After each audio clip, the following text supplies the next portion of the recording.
dör. Det blir mitt i andra. Fan vad de får. Det är bra säg. Ja, just det. Jävla publik. Ser du lägga den hänga med? Ja.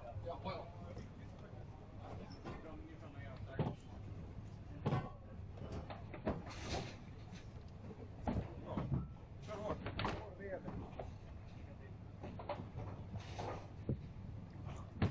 Ja, det är sant.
Gör sådär hela tiden. Jag har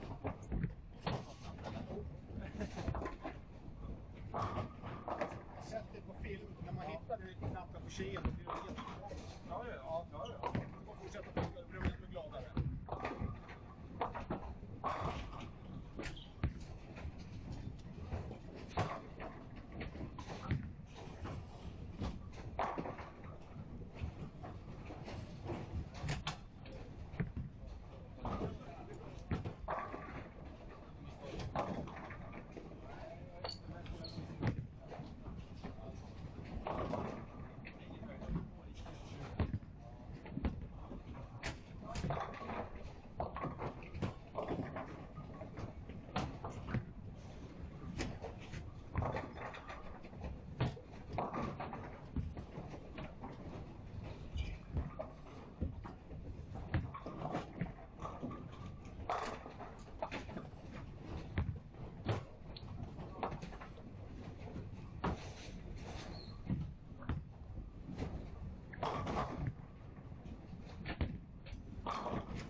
All right.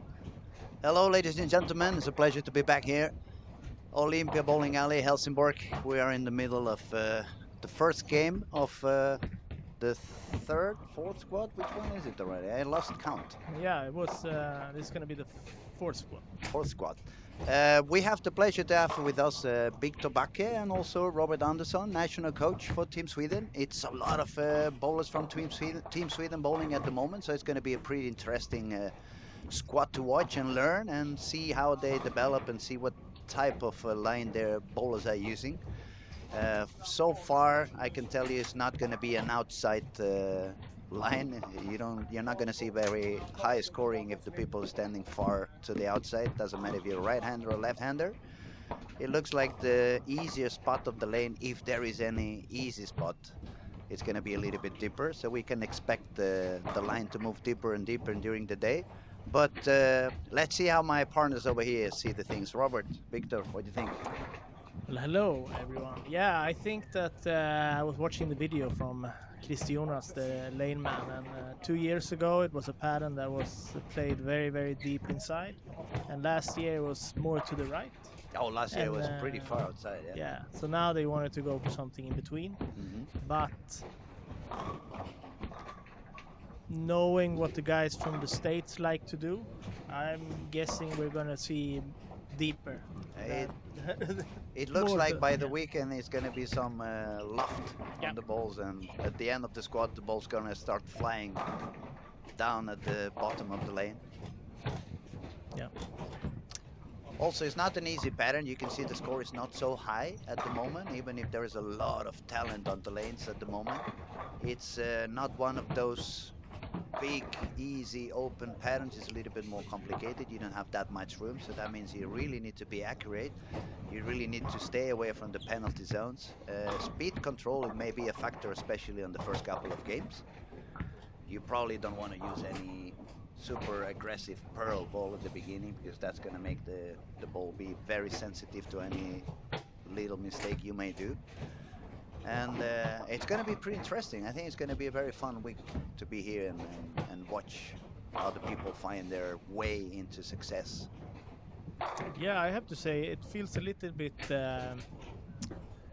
like the old days where there's not one certain way to play the pattern. I think we're going to see some players with a little bit lower rev rate maybe can go pretty straight, longer, and the people with higher rev rate obviously will want to go to the left. Little bit deeper and find that spot that the straighter guys Yeah. are gonna leave Create behind. what- Yeah. But we can clearly see there's not too many super high games going. We see James Blomgren, one of our best lefties in Sweden, and also has a very deep connection to this bowling center. His father used to run it before Patrick bought it. He started with about 40 over right now, which I think is the highest score. Looks that way. We have He also said he was in the top 4 last year, so he was probably going to want to do that again. the other one that seems to be feeling comfortable at the moment is Noel, the son of Tore Torgersen and Linda Haglund. He's bowling on lane 5. He's got 5 bagger now, and he just was the leader on the previous squad, so he probably has a little bit of advantage at the moment. He has tested the lanes, he has tested a little bit what is good, what's working, what's not working. And I would say for not the very best, but especially if the amateurs that are watching the online at the moment, it's one of those situations where you want to try to bowl safe, at least at the beginning. Don't get yourself into too many troubles. Try to stay away from the penalty zones. Stay alive in a way. Yeah. And then wait for the lanes to come to you. And then when the lanes open up a little bit, then is when you can try to increase your score pace. Yeah, we definitely saw a little bit higher scores from game 3, 4, 5. Noel did start last block with 230 bowling with a urethane ball, but after one game it started to look pretty bad, so he switched to a reactive and he got to 1327, so he's in second place overall. But it's also important to know that during all the squads until Monday, there's also something called the early bird squads. So the four bowlers that doesn't, the four best bowlers that doesn't make the real cut, they make it anyway to the final. From the early birds. Yeah. So the points are a little bit more important than usual in these blocks. Another thing that we can see, since it's a PBA event, it's obviously with the regulation of the PBA rules, so that means no soft urethane at all, no pitch black, no purple hammer, no older tank versions. If anybody wants to use urethane, they have to go to a 78 hardness, that's a black hammer, IQ 78. So that also, I guess, especially for the young players that are really comfortable bowling with urethane, it may be a little bit of stressing having to live behind some of the equipment they are more used to throw on the lanes. And yeah, it's a little bit tight pattern. It's not such a big room, and it's quite interesting. And on the same subject, on lane 7 now is Joakim Karlsson. He bowled in the Swedish national team 11 years ago in the World Championship, and he has made a new run for trying to make it again now. So last week he re-entered Team Sweden.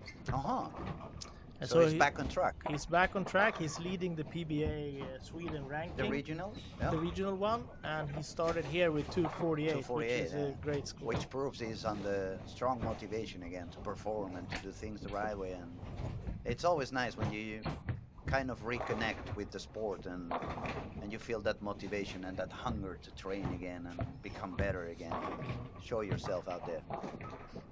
And on the subject, I had a talk with him and we talked about what he needed to do try to make Team Sweden, and he's done a lot better than we hoped, both him and me. And he said that, well, you know, it's good to know. I thought I was a little bit further behind everyone because I haven't bowled for competitive for 10 years. But during those 10 years, a lot of bowler has I'm not gonna say they lost the importance of being accurate and repeating your shot, because I guess the evolution of the game has brought the bowlers to get used to different things that we did a few years back. Or they have been getting used to having a lot of room. I'm trying to say in the polite way, so nobody gets angry. Yeah. In a way, we feel like the patterns lately are a little bit easier than they used to be 10, 15, 20 years ago. Yeah. So I think Joakim, where he started to practice a lot again, I think that he is now taking advantage of that. He has an extremely powerful shot, but he is fairly accurate too. He's also coming from that old school where we needed to be very accurate with our shots. So we had less room on the lanes. You had the bowling balls were not sucking as much amount of oil as they are doing now. So the area was becoming there. It was there. We create area, but it wasn't getting as big as we see nowadays. We see James can get to 240, and also Marcus Jansson is doing well. He can get to 240 if he has a good last frame. So Marcus is the son of Raymond. Yes, Raymond Jansson. Correct. Mr. 8-pin. Yes. We all remember that. I think we're going to remember that for the rest of our lives. For those of you who don't know what we're talking about Reno 1995 World Championships. Raymond was bowling the final against, I don't remember, was it China or Taiwan? Spinner. Taipei? Well, it was a spinner, and it was brand new for us, so we were not really used to see the spinners and the way they strike. They strike in. They have a very big pocket, we could say. They can hit the head pin in many different ways and still strike. And when we didn't know so much about it, it felt like it was a lucky thing. Obviously now we learned, or later on we learned, that they bowled a deflection. That explained the reason why they could carry so much with light balls and hitting all over the head pin. But the fact is that Raymond made a perfect shot. If he struck out, he would have won the gold medal. And we made that perfect shot to get a real solid 8-pin. And Raymond, if you're hearing, I'm sorry I'm reminding you that, but it was a good shot anyway. For sure. So we see a lot of high scores and low scores. It's a big nothing in between. I see 150, 160, 120, another 150 over there. But then the guys are scoring quite higher. It's a couple of 220s and 230 over 234 for Simon. And James struck out, so he did 249. What about the rest of Team Sweden? How are they doing? Well, Ilhammar can get to 239, and last time we saw him in this bowling center, he was using a ball that he can't use now, but we are here quite a lot, so I think he's fairly comfortable here. I would say Robin had an amazing summer. He has been successful pretty much everywhere he went. He destroyed the 3 tournaments: European champion, world champion, and then one and tournament then he went in to Madrid. Madrid, right? And Won he, that too. yeah, And yeah, then he went home for vacation. he deserved vacation. And it's a little bit of a mic drop situation. Yeah. Thank you guys. I'm skipping the next one. Good luck. Take it easy. I'll be back in 1 month. We could ask Victor. Victor, how did you feel? Because you bowled the squad yesterday night, and then you bowled again this morning. Last night it was not that many youth bowlers, so it wasn't that many urethane on the lane, and it was a little bit deeper line, so the lanes felt like they were opening up a little bit more. And this morning on the other side, because it was an under 21 squad, it was a lot of urethane going on. We know the young kids, because of their power and their high speed, they tend to use urethane more often than the older people. But that kind of created a little bit of a tougher lane condition as the day went on. Did you really feel that difference between last night and this morning? I think I think in a way I didn't feel it as much as I sometimes do, because for example the black hammer, which was the one mostly used, doesn't carry the oil down as some other certain urethane balls do. But I was playing pretty deep in both today and yesterday, which I think made it so I was kind of inside of that urethane line for quite a bit of the time. So even though I had a tough day today, I don't think that's necessarily down to the urethane transition. But yeah, I did feel at the end of today's squad definitely that missing out was a no-go, because the ball would never come back. It's a big at penalty zone when you miss to the outside. And especially if that urethane carried on is done. So also, as you said, you probably said in a very polite way that the urethane is not that it wasn't destroying the lane that much, but that maybe I should ask it the other way around. Since it wasn't that many reactive balls that really generate that area by sucking the oil away, maybe the lanes didn't open up as much as they did on the previous flooded bowl. For sure. Yesterday I found a really great spot after about two and a half games, I think, where I could essentially I could miss a bit inside, I could miss a bit outside, and the ball would always find the pocket. That spot never really opened up for me today, as you said,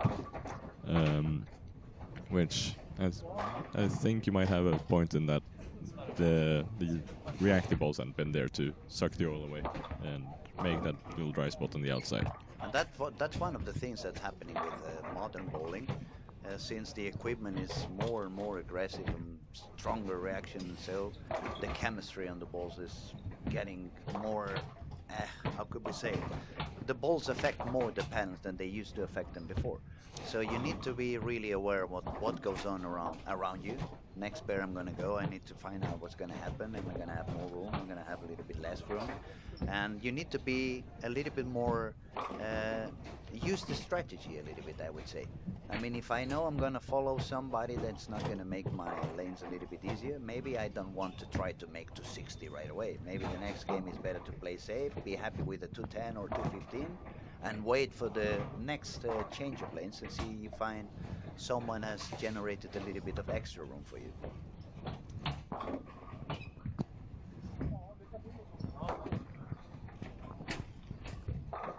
All right, so they're starting the game number 2.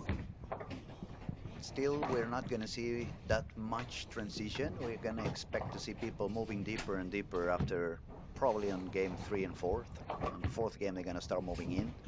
And then 5th and 6th game is going to be a lot deeper than it is now. Also say that we have one of the more foreign players here already, Tun Hakim, who is a pretty fresh PBA titleist from Malaysia. He's bowling his first squad now. He's not doing too well, but he also have a pretty long trip under his belt. Probably a little bit of a jet lag for him as well. So I think that getting that kind of start is probably going to make him try a lot of different things for this block and just.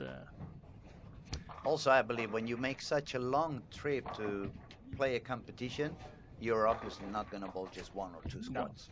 So if you're not going to get very concerned if things doesn't really work out while you're doing that first squad, if you see things aren't working the way you want, you're just actually going to use that as a practice session.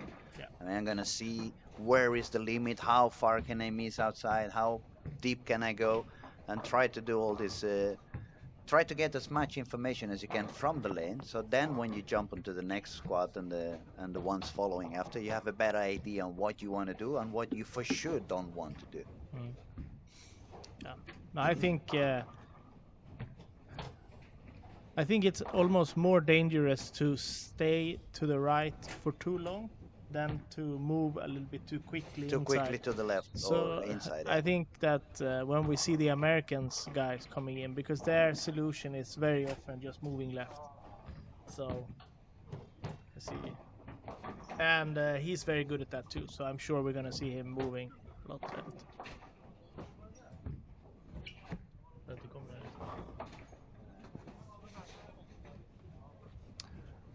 So who else? Yeah, we have William Svensson, who is leading the tournament. Got off to a fairly horrible start. Yeah. So obviously it's also a little bit strange feeling that because these are important squads too. Just on the Wednesday after this tournament is done, we're picking the team that's going to play the World Championship. Okay, so it's actually, maybe it could be a factor. Maybe the guys, if they don't feel they have their spot secured on the team, they get a little bit of pressure. Ooh, I need to perform now. The coach is here. Every one of my competitors to get that spot. Yeah. It's also here, and I need to prove that I'm ready for that. Yeah, and what makes it tricky now on the same subject as the bowling balls, the different squads, it's pretty hard for me to evaluate certain results when you made a result in a squad where you were alone or a squad. So I like to watch these squads because now I know that they are bowling exactly on the same. Yeah, more or less at the same atmosphere, same pattern, same conditions, we could say. I mean, the pattern is going to be the same one, obviously, the whole week. But in terms of temperature, humidity, surroundings on the bowling alley, how much people do we have in the alley? So all these small factors that also are part of the lane evolution during the day, it's going to be the same for all of them. So you can see how they struggle, how they survive when they struggle, how they decide to move in or out and do the ball changes and all that kind of things. It's a lot of information you can get from that too. I wouldn't like to be in your position at the moment. It will be very, very hard because the bowling scene is very weird now compared to let's say 5 years ago. We had a European tour, so on the men's side it's pretty clear, like if you wanted to be in the national team you would play the European tour, and then after the tour is done after a year, most likely it's going to be the 6 best people on the ranking of the European tour. But now the European tour is basically doesn't have any tournaments. Tournaments are still going on, but they're not on the tour. Yeah. Then we have the PBA Sweden. Then we have the Elite Series. And then some people go to the States, bowl the PBA. Some people don't. So it's a little bit hard to evaluate. It has to be hard to evaluate everyone, especially for a team like Team Sweden. You have so many talented bowlers. I mean, I'm not going to say there's 100 bowlers that could be in Team Sweden, but surely or fairly, at least you have 20 bowlers with a talent or 25 bowlers with a talent that they could actually make it into the team at some point. Yeah, and that's the hard part is how often do you want to change players? I mean, one of the most important things for me is how you perform in the championships. So if you already performed really well, that got you to the championships, and you do a good championship, Yeah, most likely you're going to be in the team next time too, not depending so much on the other stuff. Because then I know that you know how You know to what the bowler prepare, can give you you know and the what to ball, yeah. do. No, so the hardest part is to get in there the first time. So we have some scores. James Blomgren 249, Joakim Karlsson 248, Marcus Jansson 235. So Yeah, we actually see 8 people above 220. So even if we said the pattern is tough and the lanes are not that easy, we already said it's a lot of talent on the lanes at the moment.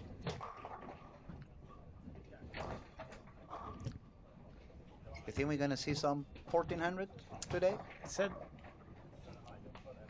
Little high, but maybe yeah, if they yeah. are all more or less using that kind of same spot and open up the lanes enough, maybe. I think game 2 is gonna be important to see, especially for those who started with 240 to 30. See how they hit the first transition of them all, and the first bird that they have not really made their warm up in there, so they need to adjust quickly enough. But if they manage to do also a good second game, and then we can expect the lane is going to start opening up, maybe. For sure, but if James bowls a good game now, he has a good chance of getting to 1400 because then the lanes will not be so different for him. Now I was going to say James cannot expect the lanes to open up that much since he's a lefty, but on the other hand, if he managed to do good on fresh, that probably says he's going to be comfortable all day long. So we'll see how he proceeds. I think also the Marcus Johnson, for example, he has a track record of doing pretty well here early in the qualification. Last 2 years he qualified right away and then he just came back next Sunday to bowl finals. But today, so he started good, but struggling a little bit this game. A couple of spell misses, one washout. Martin, a little bit under. I see some of the guys are struggling a bit now. It's a transition game. Game 2 it's tricky. That's what we said. Game 1, you got all the warm-ups, so you have some time to even find the place you want to bowl on, or even generate your own extra area by using maybe a dull ball and staying a little bit to the right or to the left if you're a lefty of where you really want to bowl, so you make a little bit of extra room. But then when you go to the next pair, okay, where did they make that area? Was it a little bit deeper? Was it a little bit further outside?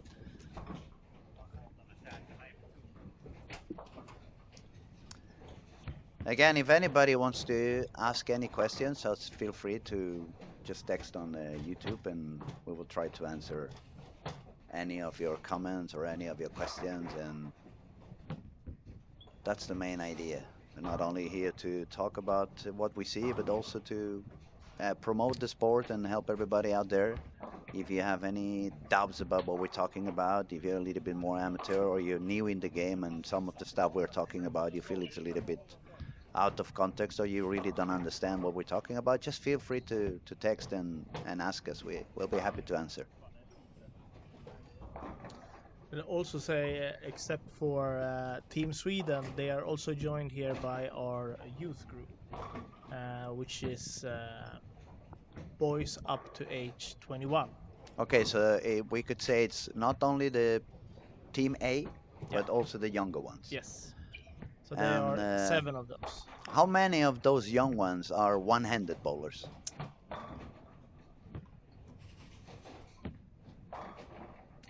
It's the commentator to the right of me. No, so there it's two-handed. They're all of them as two-handed. Yeah, it's the bowling is evolving into that. I did a small camp in Bollnäs a couple of weeks ago, and the one-handers, they were all the seniors, and the young kids, it was all two hands. Yeah. It's funny to see though, and that's the other thing I see nowadays. 5 years ago, except Simonsen, nobody would go back up. Nowadays, all these kids bowling two hands, at least 50% of them, they use Yeah. also the backup. He was very dominant in the Youth World Championship in Korea last time, where the only two right-handed medalists was Carl and Petit, both bowling backup. Cool. So, said the only way to get a medal during that championship as a right-hander is that you needed some good friends that's left-handers for the team event, or ball back.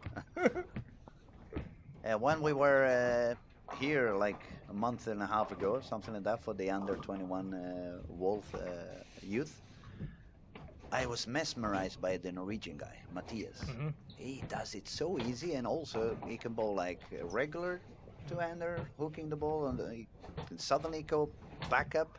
He posted the video on Instagram, like, well, I think it was 3 weeks ago, making a shot back up. It was on 600 RPMs, even on backup. I mean, my wrist was hurting just to see Yeah, that. it's a good rev rate. I have to say that it's a little bit tricky from spectre to spectre to. The variables, yeah. yeah. But we have a few 600 plus people in the team. Joachim Karlsson making it with only one hander. One hand, yeah. I mean, it still can be done for those of you who are beginning and should I bowl two hands? Should I bowl one hand? Well, nothing is right, nothing is wrong. I mean, the two-handers are starting to dominate the sport. It's obviously, we cannot deny that, but we still see one-handed bowlers that are incredibly successful. We can say E.J. Tackett is the number one example, bowling one hand, and he doesn't have any issues with power or speed or rev rate or either winning. No. He's for sure, but it's very easy to say the Tackett thing. It comes up quite a lot, but after him, there's quite a lot of two-handers. Yeah, yeah.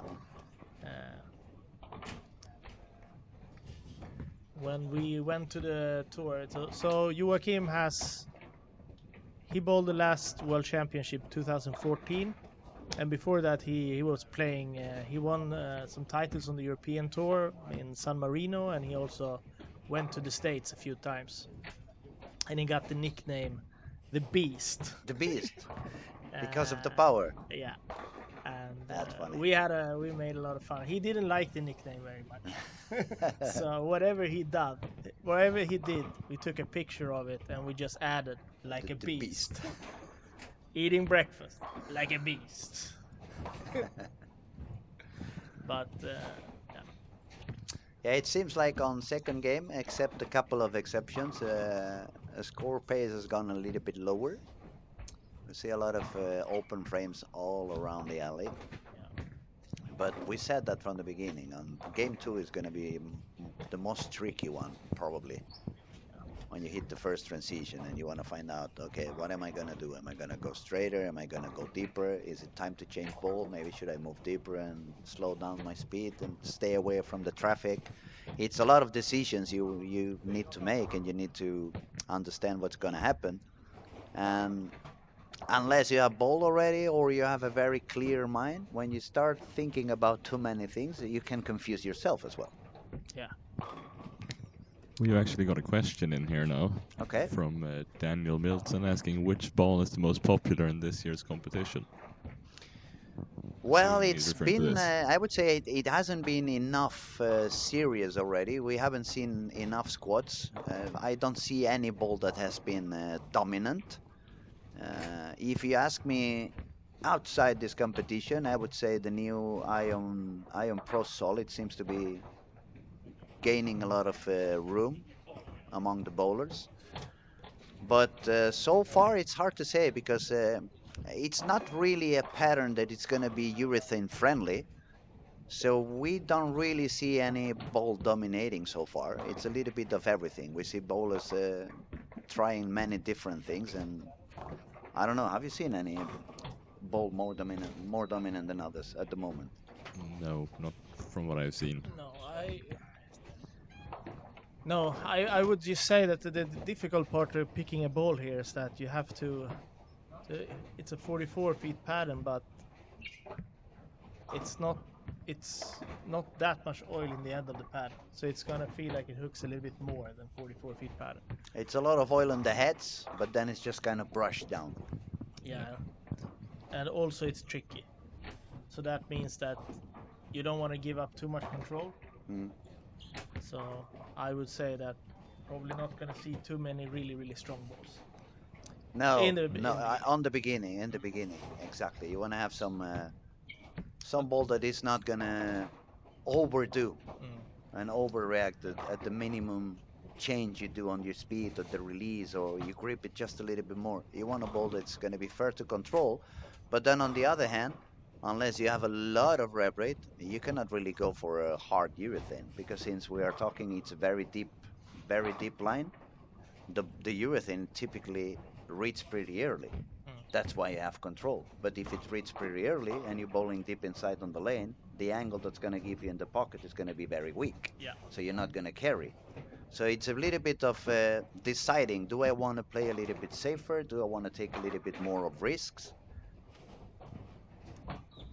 Yeah, so from the guys that I've seen scoring high, it's, as I said, not any particular ball, but a lot of pearl symmetric or slightly weaker balls that get through the oil and create that downlane motion. So we can see now Joachim bowls 249 again. Again? 48 last time. We So have too many screens in front of me. I lost him. Which lane is he bowling he on? is bowling on 11-12. 11-12. Sorry, yeah, 249. So he's on 497 at the moment. And we can also see that both Ilhamar and James on 15-16 is also doing fairly well. Also, we have to say now that Rasmus Nordensson, only 14 years old, can also strike one more time to have 70 over for 2 games. 14. Yeah. It's part of the youth you were mentioning. No, Not yet. No, 14, and you are starting to approach the junior team. Mm-hmm. So this is our second group, the kids who are here. Well, if he was Spanish, he would be already on the national team. Yeah, but to be honest, I want to be clear that we don't demand our 14-year-olds to play the PBA events. Yeah, no, I'm very happy to see that he's here. I hope he can learn some. And I'm very good friends with his father, so I'm sure he is very proud right now. And it's got to be a wonderful experience for him. I mean, to bowl among the best bowlers in the planet, it's got to be such an experience. Going to give him extra motivation to keep practicing, to keep learning, to keep improving. For sure. So let's see how Noel is doing now. Where is he? He is... it's about even. So he's going to be about 20 over. I'm sure he's somewhere feels a little bit satisfied with last block because of those early birds. Yeah. We're getting some questions here. What we think this cut's gonna be when I'm out walking around the bowling center, and that's also very hard to predict at this point. I'm gonna use my crystal head, and I guess 1332. I'm gonna go higher. I'm gonna go for 1350. All right. I'm a very positive person at the moment. Yeah. Now I think 1350, because even if the lanes are a little bit tough, I believe when we get not only that people have bowled before, so they have a better idea on what they want to do, but especially they have a better idea on what they don't want to do. And as soon as they stop doing the wrong things or the wrong choices and decisions, it's going to make the lanes a little bit easier for everyone around it. Yeah. And as soon as we have a lot of bowlers using the same area, then it should open up even more than it did until now. So we should have a little bit of higher scoring pace that we have been having on this first couple of days of play. Yeah. So I'm gonna bet on 1350. Let's see who's. And looking at cuts, last year the cut to the top 40, which are the ones that go straight to the final without early bird, that was 1393. And let me just very quickly check what it was in 2023 as well. Which I think I'd it was say- lower. 130 something, I think. Yeah, 2023 was actually to the top 444 advanced that year, but to the top 40 was 1337. Top 40 was 37, yeah. And I'd say out of those two patterns, I'd say 23 is a lot more similar to this year than last year's pattern. 23 was a little longer and Yeah. a little thicker in amount of oil as well. But Yeah. even if it was longer and thicker, I bowled that year, so I remember the lane at the end of the squad. It had already opened up. Yeah. The thing is also Olympia is AMF surface. I believe it's SPL, and it has quite a lot of friction. If we had that same pattern on Brunswick surface, it would feel a little bit longer, I believe. Yeah. Now we can see also Hakim from Malaysia. He's fighting his jet lag a bit now, so he can punch out for 248 to be back to even. But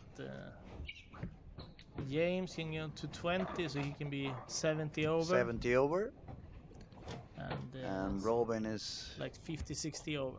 mm,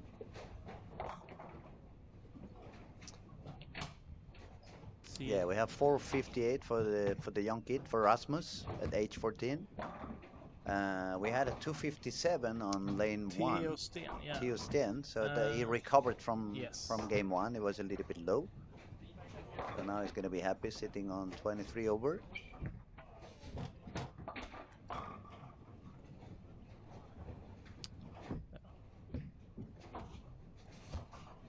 Oi. Philip Williamson seems to be struggling a little bit. Yeah, on, it seems like they are all struggling on 1920. 1920, yeah. 1920 in the center, for anybody who Funky. has... Yeah, it is very funky. It looks a lot more than the rest of the center, from what I can feel, and a lot earlier, so it's easier to... I feel it's easier to leave like a 10 pin or weaker pins on that pair. Do you feel like that is even more on 20 than 19? Yes. So it also makes them a bit tricky because they are a little bit different from each other. Yeah. If I speak about the league play that I play a lot here, I'd say I almost always stand 2 to 3 boards more left on 20 than I do on 19 because of how much more it's hooking and how much earlier it's hooking. But that's something we see pretty much everywhere in the world. The corner lanes, they always have that tendency to be slightly different. It could be because of the construction, maybe the topography, and it could also be they are so close to the walls of the building, so the climate outside, it can affect it, even the heat, even the cold. So it's a variable factors that intervene in what goes on the lanes. We usually, and I'm including myself because I did that when I was younger and I had less knowledge. We have the tendency to blame whatever goes on the oil guy and the machine. The guy doesn't know how to oil the lanes, or the machine is broken and it's not cleaning properly, or it's cleaning too much, and it's actually a lot of factors happening. It's never the man of the machine, and whatever happens on the lanes is usually the bowlers. Whatever the bowlers are doing is going to affect the lane. So you guys out there, stop blaming the oil guy and understand that transitions is about the traffic that the bowlers are creating. The only thing to watch out for is that in these big professional events, you always do what you call your burner lane. So if you would just put the machine down and oil the lane once, it would be a lot drier than the other lanes. Because usually you need to run a lane for the machine to get all the oil inside the machine. So that's the only thing that the oil guy can do wrong. Oil guy can do wrong. Forget to do that. Forget to kind of get the oil brush wet. Yeah, but that doesn't happen in these kind of events. No. And we are very lucky with Chris being here. He's one of the better oilmen out there on the planet. And he's also very open, very kind. He's going to do a seminar in this event. Besides the main event and the bowling and the competition, we have a few different things going on this Storm Lucky Larsen. We have a friendly golf competition next Wednesday. We have a kind of a party where everybody's invited later on the bowling alley that Wednesday as well. We had this morning a seminar with people from Strike Mind. They were talking a little bit about mental game and how to control pressure, how to control when you get angry and stuff like that. We know also that Matt McNeil's going to come from Storm's going to talk a little bit about material and speak a little bit about layouts. So it's a very interesting week. I mean, some people, especially for example for me that I come from south of Europe, a lot of bowlers tell me like, no, I cannot come and bowl this kind of thing. It's I don't have the level, I don't have the skills. But it's not only about competing. It's about getting into an atmosphere where you're gonna learn a lot of stuff, and you can see a lot of things going on that then you can bring back to your own country. So it's not one of those events you just care about. Oh, I go there, I have to win, or I need to make the cut to get some money back. It's a lot more going on. Yeah, you can get a lot of valuable information. I'm gonna have to ask you about every time you guys talk about the golf thing. You say everyone is saying a friendly golf tournament. It's not that What friendly. Yeah. what has happened on this golf tournament before that you need to be so important to tell everyone it's gonna be friendly? Yeah, I guess for that we should find the owner of the alley and ask him a little bit. No, no, I'm just kidding. We're just gonna say, see how friendly that golf event is gonna be. That when I checked on my Instagram the last 10 days, the owner of the alley has been golfing every single Yeah. day. So I guess he really cares about his Yeah. performance on that golf event. I'm not saying All right, so we have some good scores from Joachim. Unfortunately, a split for Ilhamar in the 10th frame and a decent score for James. We do have some fairly low scores from the bowlers on 1920 right now. Yeah, we see Marcus Johnson with 160. We see Philip going for a 130 something. Yeah. That's quite surprising. But that also tells you it doesn't matter how good you are or how talented you are, everybody can struggle. Everybody can have a very low game. What's important is what you learn on that game and what you do after that game. Are you going to carry that upset feeling in your mind for way too long so it's going to affect the rest of the day? Or are you going to be cool and smart enough to just leave it in the past and focus on whatever goes on right after? Yeah. We are getting old. We give, what do you call it, wise. Yeah. It's very easy to say that. Yeah, very easy to say, very tough to do. Yeah. Yeah. Sometimes when you look back and think about your own reactions to certain things, you could have done it differently. I don't know how many T-shirts Yeah. how many bowling T-shirts I lost on the way because I did the whole Hogan in the middle of the. There was a time in my life, I have to be open about it. I had to go to the events with 2 bowling shirts because I knew at some point I would explode. I go Hulk Hogan, and the shirt would be open. And I was already tired of bowling half the squad with, like an open shirt. I did the Hulk Hogan thing in Qatar once where it was even worse because I got a 10 pin in the last frame. I ripped the shirt and I miscalculated, so I actually made the cut. So I had to try to tape it together because it was one of those where you got a shirt in the beginning of the tournament and everyone had the same. So I had to put it together with thumb tape. That was a little bit embarrassing. Yeah, well, we all do things. But on the other hand, unless you make some mistakes at some point, you cannot learn from them. What's important is that you learn from your mistakes and you don't do them again, Yeah. or try not to do them again. And also, when you become a little bit older, like it's our case now, we are more into coaching than really bowling ourselves, that we can help the younger generations not to make those same mistakes that we did in the past. Yeah, it is I don't think you should act like that.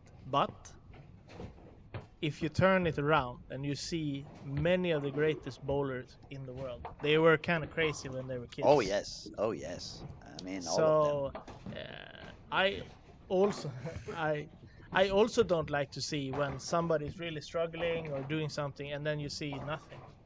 That's a little bit scary No, for yeah, me that's because a little bit. It when feels you like see the kids become upset or mad, they don't have to kick things, but it means that you really, really want it. I said sometimes when somebody is acting like that, like they make a lot of mistakes and it seems like they don't care. Mm. Then I go like, is he really hungry about Yeah. competing with us? Is he really hungry to try to achieve something, or he really is not getting angry because he doesn't care? Exactly.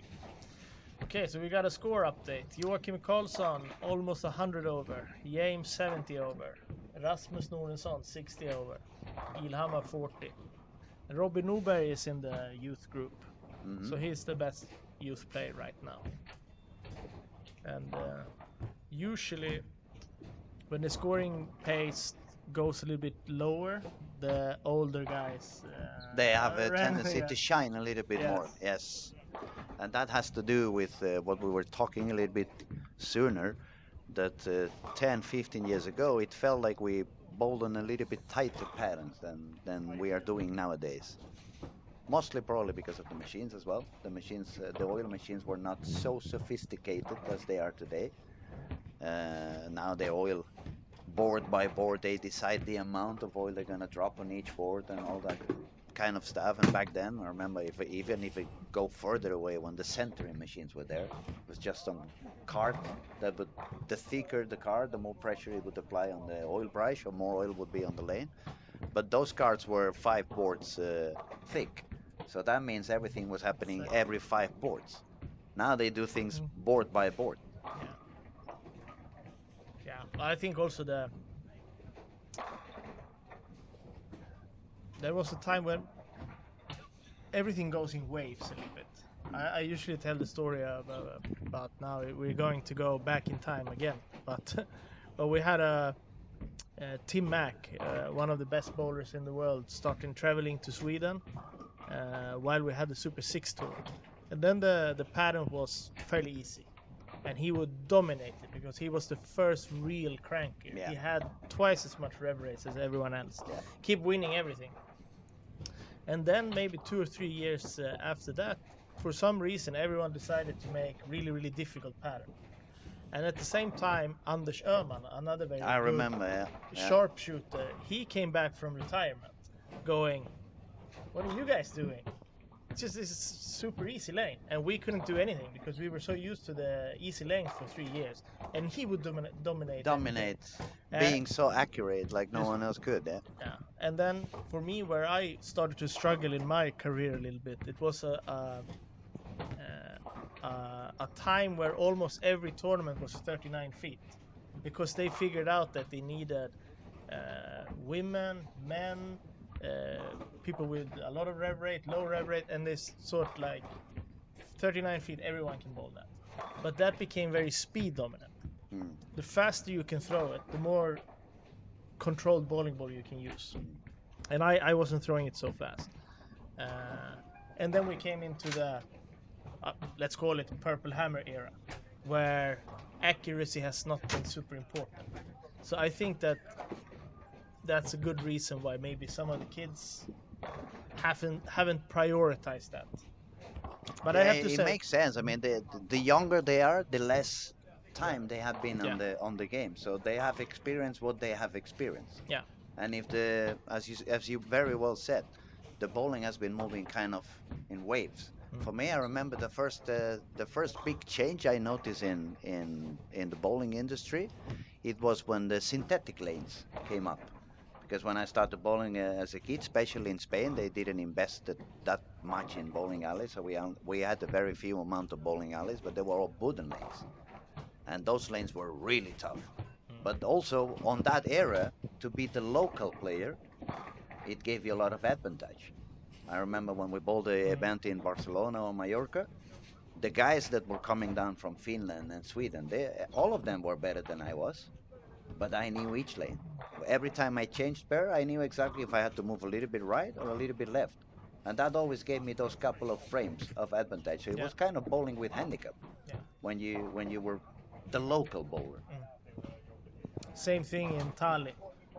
When there was wood lanes in Tali bowling center in Helsinki, you couldn't beat the Finnish guys No, it because was they were impossible. there all the time. Yeah, I remember those guys, Passi Vuttila, Yeah, you know, they were impossible to Kai Virtanen also. They were impossible to beat over there. I just remember one time Lassi Lintilä joined Pergamon, and I played a squad with him, and he just told me what to do in each lane. That was really And easy. then it was a lot easier. All right. Yeah, we had some experience. I mean, I remember when Patrick Backe came down to bowl in Benidorm. I told him what to do, but it didn't function very well for him. It was a little bit too dry back then. Was that when you ripped the inserts out of the? He had to bowl strike with the spare ball and take away the inserts because he had a lot of reb rate, he had a lot of hook, but we had very little amount of oil. If I was a good artist drawer, I could draw his face because I still remember when I said to him, "We're gonna bowl on that squad because it's when they are fixing the lanes." But when he saw the way they were fixing the lanes, he looked at me like, "What are they doing?" I said, "They are fixing the lanes." That's not fixing the lanes. Remember that day, buddy?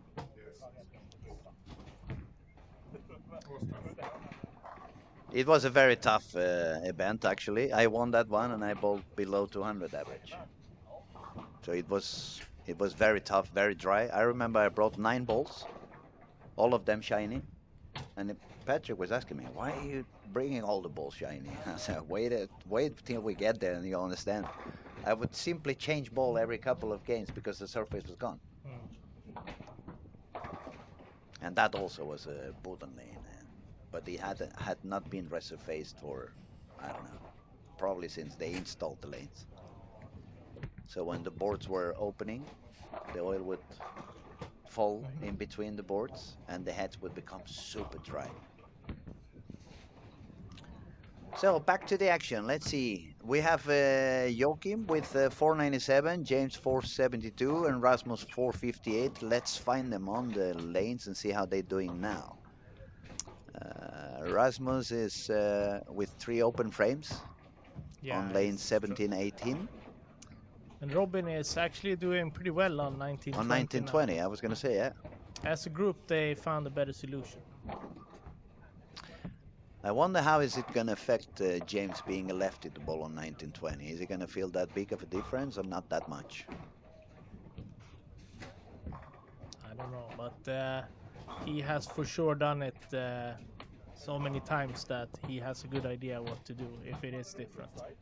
He's got a lot of talent. He's one of the players I really enjoy watching because he has that kind of a mix between modern bowling and old school. It's kind of a mix of both. He's got the best of the both worlds, I would say. He's got the balance and the control and a little bit the elegance of the old school, but then he's got the power and the rep rates as well as pretty much a modern bowler. For sure. It's become like before you never like you as a right-handed you need a rev rate, but as a lefty it's fine. You don't need any rev rate. But that's not how it is. No, anymore. now it's a different game. Yeah. So I would say he's still in of course he's also not young anymore, but I would say he's around 460, 470 RPMs, and that's on the lower side in Team Sweden.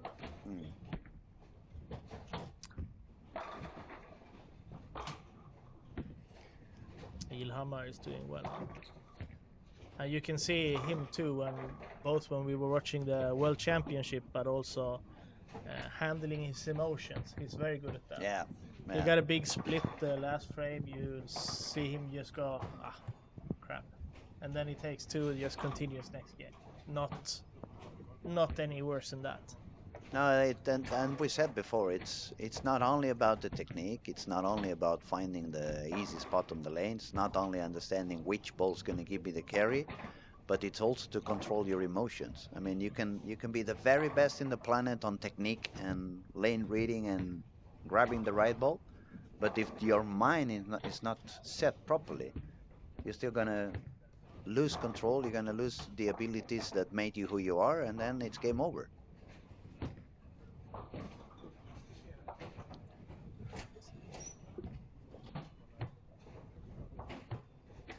Victor Albin. Maybe you can check Victor. I'm pretty sure that he, one of the other years, made a massive block here. Yeah, he did something last year, I think. I can actually go into the results and check the. Yeah, let me check this exactly what score it was, but it was very high. I remember that. I remember he was doing so well directly.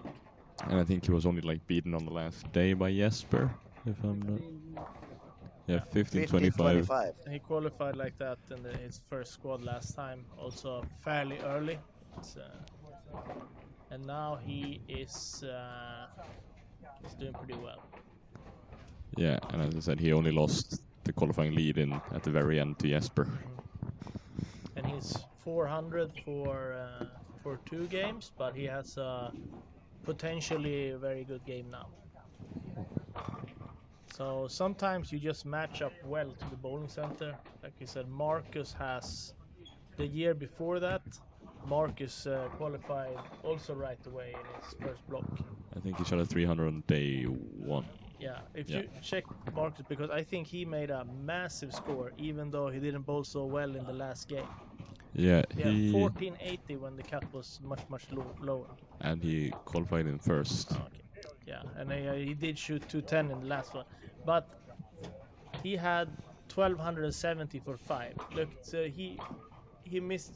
He was 40 from the cut after 5 games, which is fairly impressive. Yeah.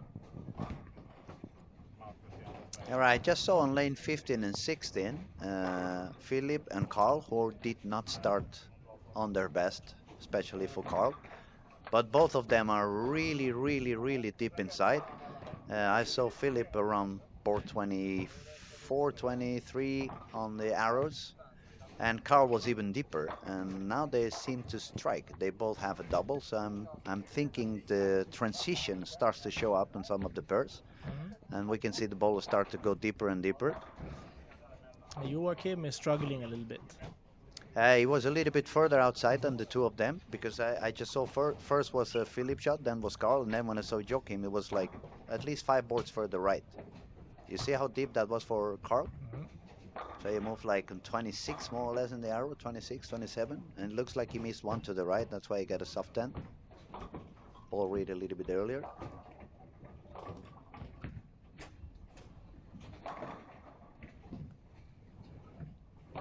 And Martin is not having a lot of fun either. Struggling a little bit today. He just made a pretty good spare. Yeah, he made a big spare. But Martin is old school. I mean, we can expect that from Martin, that he's going to spare whatever you leave him over there. Yeah. Not the same as we saw a couple of months ago, right? There wasn't that many spares happening on the youth one. No, I don't know. It was more striking, definitely. Not that much spare. Well, we can't blame Robin for that, because he averaged 280 in the finals. So there's not too much room for spare shots. Shot a 295. That was an amazing. That was an amazing final, definitely. Yeah. I think he bowled, like the previous World Championship, he bowled 558 for 2, and then he did even better here by bowling 573. So that's hard to beat. See, Rasmus is digging himself out of the hole. He had a 62 in the 5th frame, but he now has 4 strikes after that, so he can still get to 212. And we have also on lane 5-6, Anton Persson working on a potential 279. That's going to help him jump back. He had almost the par. He started with 160, but the second game was already pretty nice, 239, and now he's working for a 270. So it looks like he found the line. He found what he wants to do. Anton Persson is very good at moving left and not giving the pocket away. So it's probably going to be fairly tight. But he's a good bowler. And plays a lot of the PBA Sweden events. All of them, I think. Yeah, and I also believe he went to the World Series this year. Yes, correct. You guys have too many bowlers for me to remember them all. There's plenty. This year it was 15 Swedish people on the PBA tour. 15. Very happy. We are the After the US, of course, the biggest group. The biggest group, yeah. That's And it was a successful season. Jesper did pretty good. yeah. And then Rasmus won title. one of the titles as well. So cool. What is called doing? 3 on the left. 3 on the left, yeah. Whatever he Uh, did, it was quite. I didn't see. I wish we could rewind just to see. I saw it. I think his break point was at like 20 almost. So he missed a lot left. Yeah, he missed a lot.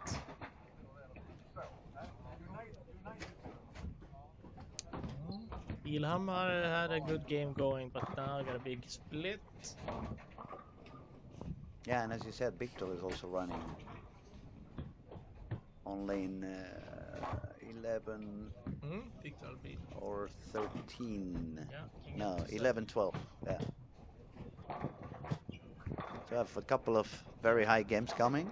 Both Victor and Anton, those players, they are like top Elite Series players. And for those of you who are from outside Sweden, Elite Serie is the highest division in the national league for bowling in Sweden, and I would say it's one of those competitions that if you haven't seen it online, I would recommend to find some videos on YouTube. It's really a crazy atmosphere. It's fully packed bowling alleys, people screaming like crazy. It almost feels like a hockey game or a football game. Yeah. It's so much passion, and it's a very nice. If you have the chance to bowl, it's wonderful. But also, if you have the chance to witness it, it's spectacular. Especially the playoffs. But now this year the Elite Series will be even tougher because we changed it from 12 to only 10 teams. So all the teams will be very competitive. So now it's 2 teams less on the highest division. Yep. How did you manage to do that? Did you drop more than the usuals to first division? Yeah. So not many. So this was a very tough year. Yeah. Yeah, I was gonna say some people must be a little bit upset. Yeah.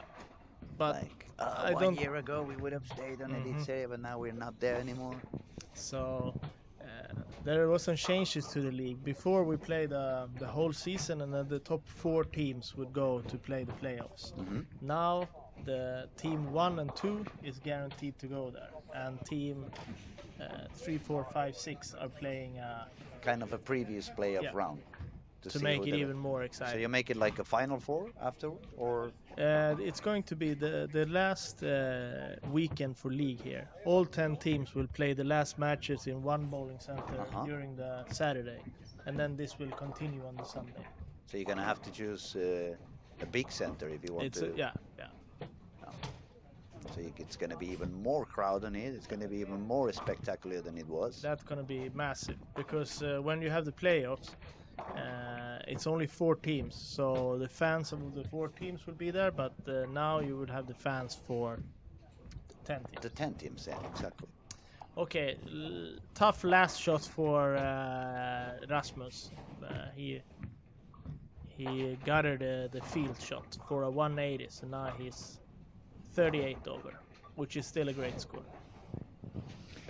And then we had 270. I lost the guy. Where was he? He's still No, going 268 for Ante Persson, so he's 67 over. Yeah, and 268 for Victor Albin also. But on that pace for Anton, it's going to be impressive, because if he's getting 30 pins higher every game, pretty soon he's going to be doing 300, 300, 300. James finally doubled. He has been struggling getting a double on 20, but he finally got it in the last frame. But that's what you expect from a player on this talent.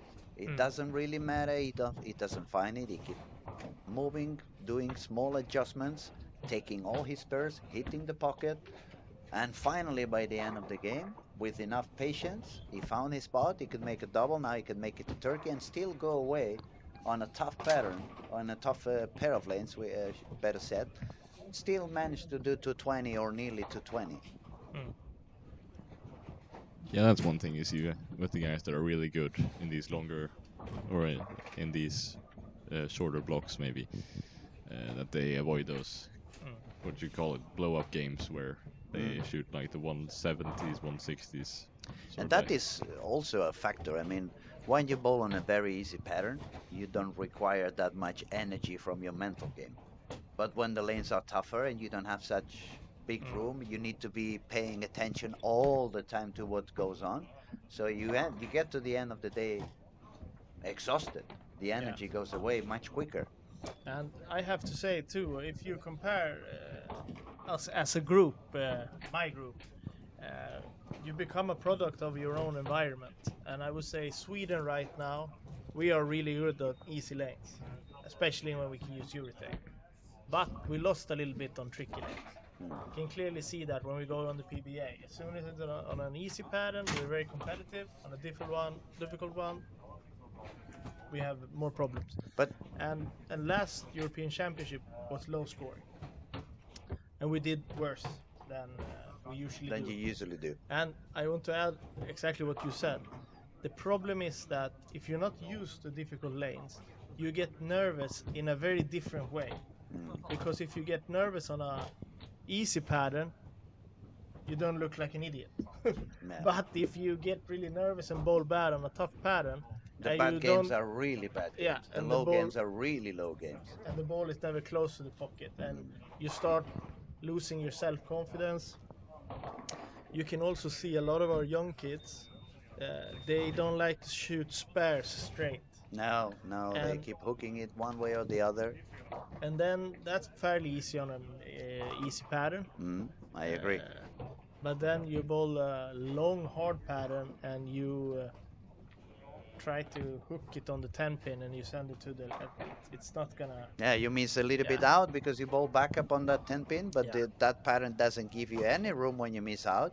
So then you end up missing the 10 pin by half the lane. Yeah. And that looks really bad. And That's why we, at least on myself, I keep encouraging the young ones, even if they are two-handers, to learn to spare straight. Yeah. Use a spare ball. Just go straight.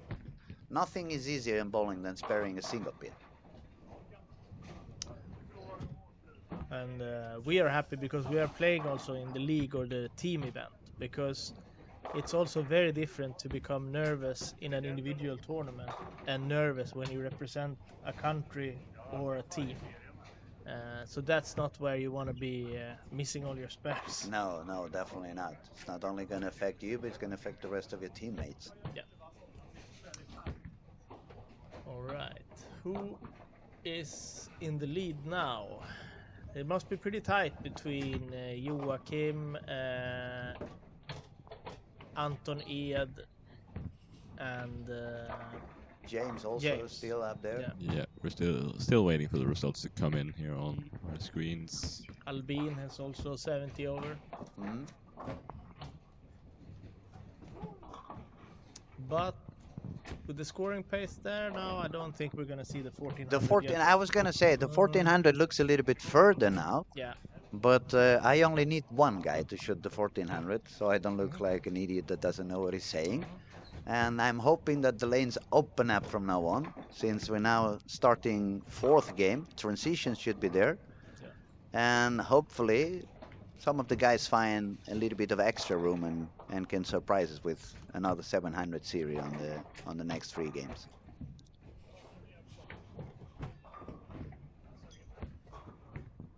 I'm already beginning to see some people standing in front of the ball return here. Yeah, some of them are already lifting the ball as well. Yeah. Can also say that it's one more thing that's going to be determined here, except for only Lucky Larsen. It's also the PBA Region Tour, the Swedish one, and Joachim Karlsson is in the lead for the Open Division, and there's also a prize for the seniors, the guys turned 50. Where we have Oskar Broström playing now, and he will be joined with Per Svensson and Ian Robinson. And whoever of those players finish first here is going to win the ranking and get to play the PBA regional finals in Reno. Oh, that's cool. So Shall we see Stefan coming down as well? Engström. I don't know. I don't know. Maybe we should call him. We should text him and see. He probably hasn't decided yet. Last time- Decisions is not his strong side. Last time I spoke to him, it was he was asking me because he's flying down to Barcelona with his son. Mhm. He wanted to find out if the new cam was ready. I said, "Oh, you need to come back in 3 years because that's taking forever. They're rebuilding the stadium. It's taking so long. It's gonna get even bigger than it was. Pretty soon, it's gonna hit the walls of the bowling alley. Imagine how big it's becoming." But yeah, the rebuilding is taking forever. It's very slow. I'm not so happy about it. Not only because I'm a Barcelona fan, but because I live on the area, and the traffic that those rebuildings are causing is terrible. We have the Stefan results Engström in was now a as well. former Team Sweden and also a straight bowler, pretty similar to the guy we were talking before, Linus Anders Yeah. Oman. So yeah, we're talking old school, but it's the times we used to bowl better, and so the memories are funnier in that time. So the scores are up now. Joakim Karlsson is holding on to the lead with 79 over. James Blomgren 74. Victor Albin 68. Anton Persson 67. And Robin Norberg, youth player, 51 over. So Pretty steady squad so far. 221, 215, 215. yeah, It's quite good. Carl Eklund, who is both in the youth and the adults, but he's struggling a little bit today. He also been in Denmark to play in Odense, European Tour stop that has the final tomorrow. So so he will just be bowling with us today, and then he will go back to Denmark to bowl the finals. He's got a lot of talent. I mean, Yeah. but one thing nobody can deny when a kid so young does the way he did. I remember he was when I was coaching in Mora. He was living nearby, so he showed up in the Mora bowling alley a few times. And I remember from the very beginning when I got there, he came and asked me, "What do you think about me bowling backup?" So I was like, "Why you ask me? Are you good at it?" He said, "I think I'm good." Then why you ask me? There's someone out there that doesn't really want me to bowl that way. But when you see what this guy can do on both sides, I mean, the talent is there.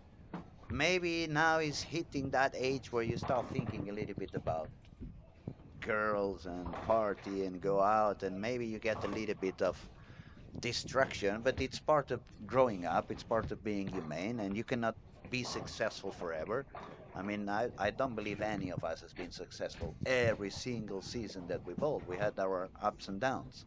Yeah. I think what's important for him is to realize that these things will pass by and just focus on the future, because I mean, the talent, he's got it.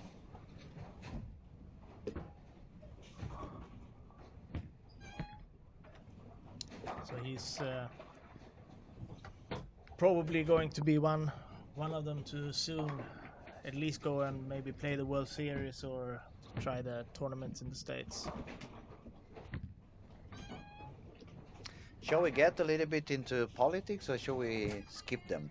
Because some people has been texting me and asking me, what do you think about these rules now? Some people, some federations, or some zones have forbidden certain type of Yeah. balls, and some have decided not to. So that's why I'm asking, shall we get into politics, if we just skip it and say, you know what, it's not our... definitely, I'm not the guy deciding, so I have my own opinion. If anyone wants to know, they can text me private. I will share it happily. But I want to be correct, and I understand both sides. I mean, for me, I can understand those who decide, let's keep this kind of bowling balls, and I understand those who say, we cannot skip those bowling balls because of whatever the reasons. Yeah. I mean, nothing is black and white in this life, unless you're alive or dead. Everything else is in grace. Yeah, for me, it's I get a lot of questions about that too, but I got very good advice from my old boss of Pergamon. He said that I don't think you should focus so much on the cards you are being dealt. You should focus on how you should play them. and That's very wise. it's very good because and it's actually tricky for me because with different rules like on this tournament and on the championship, it makes it a little bit less valuable to see to compare to what would have happened in the championship. But we will see. The only thing I would say to those who are listening and watching is like, why get into fights? I mean, just you may have one opinion and the person in front of you may have a different opinion. But I've seen, especially on internet, people is using aliases and so they can talk a lot of crap. And I've seen some people trying to be very polite. There was a very long post on Facebook by Jason, for example. He was giving his opinion. And some people was telling like, he's just saying that because he has to be politically correct. And it's like, why? Why should it be like that? Maybe that's his honest opinion, and that's the way he thinks things should be done. And as we said before, everything has its ups and downs. Yeah. Refer to Victor's projection that it hooks a little bit more on 20. We can see Joachim Karlsson going very light on 19 all the time now and getting to the pocket on 20. So I think you looks like you're correct on that one. Yeah, maybe I am. I haven't seen his other shots though.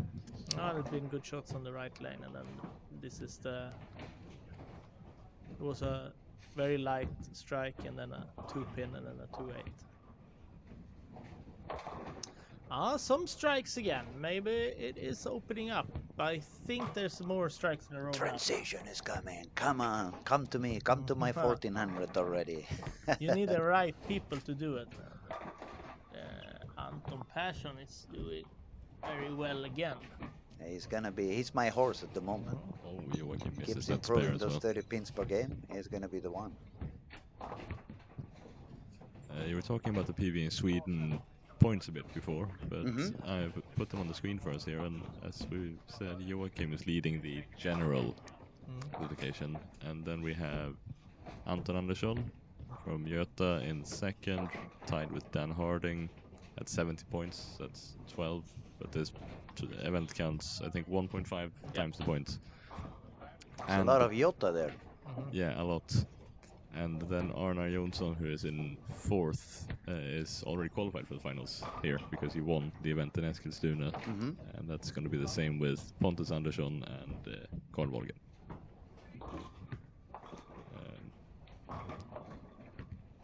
But it's worth remembering that these points are still given out to the American players, I think. Yeah. Yes. Everyone with a PBA, I would guess. Yeah. So it means that if too many Americans or foreigners do well, Joachim is going to win. Yeah, exactly. Because it's going to be very hard to get around him unless get those pins from him, or those points from him. Yeah. Yes. Okay, we haven't spoken anything about the girls. In my mind, I mean, it's not that they are less talented or they have less. On the contrary, they usually are a lot more accurate than we are. They are a lot more stable in the mind when they're bowling than we are. But the fact that this pattern is going to be bowled so deep inside, it may become a little bit tricky for them, especially to get the angle at the end of the lane, to get enough carry on the pins. Yeah. It's going to force them, since the line is so deep inside and they don't have such a high rep rate, it could force them to use a kind of material that gives the angle, but then when you use that kind of material that's going to give them the angle, it's going to be a little bit more sensitive during the run on the lane. Yeah. So what I'm trying to say in simple words is that the girls, I think they're going to have a little bit more issues on this kind of deeper lines to achieve that such high scoring. Yeah, but there are 2 spots straight to the finals for the 2 best women that don't make the cut as well. So I was going to say, they don't have to beat the other guys. They just have to beat the other girls. Themselves, yeah. But on the other hand, they are also bowling without handicap, which is not so usual here. Normally, girls get 8 pins per game. But since it is a PBA event, there is no handicap. Has it happened already that some girl has won a PBA men's? We're gonna have to ask tech support, Victor. Kelly Kulik Yes. has won. Yes, Uh-huh. and Les Johnson, I believe, has also won a Mm. title. And I think Kelly Kulik actually won Tournament of Champions as well, so major. That's nice. I might be wrong there, though. You can see I was a little bit away of the game for a few years. Music life, you know. But so see on 18 Norberg. Yeah, it's doing well. 4 in a row. Can also see Marcus Jansson doing pretty well now. A lot of people can get into that 60 to 80 over area. Yeah, and I just jinx Anton Persson, just without opening my mouth. But I have been seeing his score all the time, but I haven't really seen him shooting because we have many screens in front of us. We have many bowlers to watch. It's the first shot I really look at him, and he got the baby split. So I think if I wanted to make the 1400, I better not watch him any longer. Yeah, it's even worse than the baby split. It's one behind. Oh, too. it's the one behind. I didn't see it. Yeah. So it's twin. Carl is. Oof. Ooh, solid 7. Not so happy. Yeah, I think maybe he's on the point where. Is there a turbo? Yes, there's a turbo in games 5 and 6, so the highest scoring player in that particular game that doesn't make the cut also goes to the final. So right now we're only game 4, so no turbo yet. But The next 2 games are accountable for that.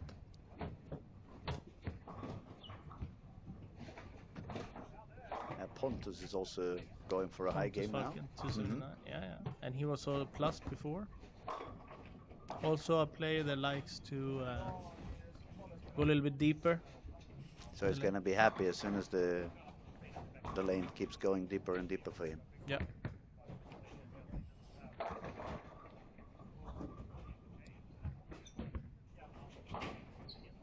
And this is the home center for Göta, which you saw a lot of players on the PBA On the Sweden ranking, list. yes. They've also become a little bit stronger this year, where Joakim Karlsson, who's in the lead, is going to start playing there too. Uh-huh. So they're going to be dangerous. And they also bring Andrew Anderson from time to time to join the team. Yeah. So how's James doing? Where is he now? I lost him. Oh, here. They are on 3 and 4 with Robin.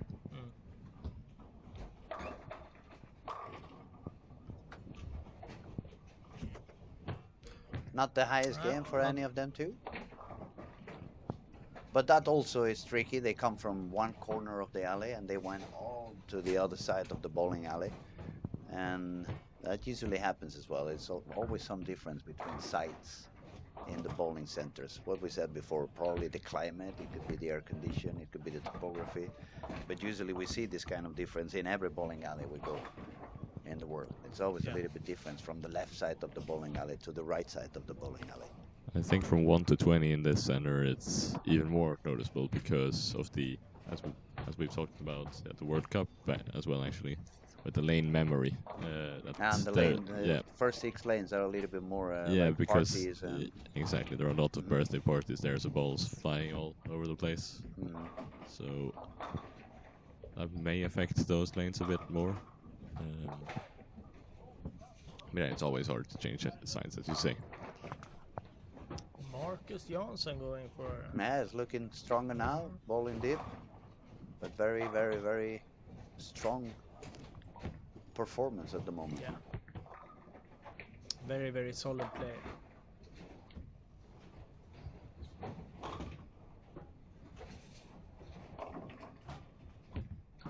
It's mesmerizing. I mean, every time I come up here, even when I was a kid and I came up here, my eyes got exhausted by the end of the day because it's like wherever you look, you can see some talented bowler and you like the way they do and you want to learn from whatever they do.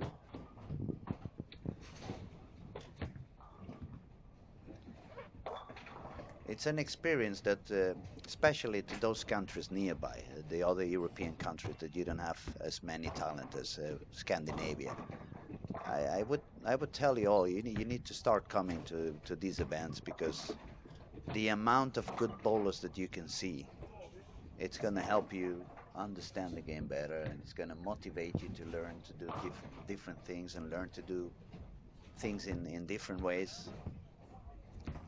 And it's also a place where you get treated like when you're home. I mean, every time I came up here, even when I was a little kid, I felt loved. I felt taken care of. I mean, Sweden is a very, very warm country. All the cold weather you have, you compensate with being warm inside. That's why we try to stay in the south of Sweden, where it's not the Not coldest. that cold. Yeah. We have Stay another away from the question as big well. ones. We have a question. Yes. Yes, from Big Funky Swede. What do you think the difference in scores would be if the players were allowed to use the infamous Purple Hammer? Well, if I'm honest, I think the Purple Hammer wouldn't be such a big help in this kind of pattern, since the line is a little bit deeper. Of course, if they have a lot of rabbit, they would manage to make it work. But then on the other hand, it's a ball that, as we all know, it's going to push the oil a little bit down. And I'm going to say if it was a pattern that you could have a lot of friction on the outside, I wouldn't mind that the Purple Hammer was there, because then I would use it as a hold on my left side or inside line. But when there is no friction on the corners, if you put on some urethane that has no track flare and it starts pushing the oil down, in my head, the only thing that's going to happen is going to make the lane tougher and tougher and tougher. So as soon as we hit the transition on games 4, 5, 6, instead of finding the lane has opened up from the beginning, it's actually getting tighter. At least that's how I see it. I don't know what you guys think about it. It's it's a hard question. We made a tournament called Captain's Invitations, where we played the same pattern 2 times. One time where they were allowed to use it, and one where they were not. Hmm. And it was quite a bit different. But I agree with you. It's probably the guys with a lot of rev rate, they could make it work here. But most of the guys have high rev rate. It should be that you wouldn't get too much good angles with a purple here, but I've seen that ball strike quite a lot without those angles. Yeah, it has something on it that it manages to get deep in the pocket no matter what. It has a lot of continuation when it hits the pocket. But what I'm more doubtful is what kind of traffic it would generate, because it doesn't take many. Let me call it that way. It doesn't take that many non-skilled bowlers to, in a way, make the lane tough. Oh. I was talking a little bit slow because in my brain only bad words were coming out to express like, and I'm trying not to say any swearing or stuff like that. But what I mean is, if we could use the Purple Hammer in this kind of event, I am strongly believing that the first 3 games would be higher than they are now. The score would be a little bit higher overall, not the top bowlers, but overall in general.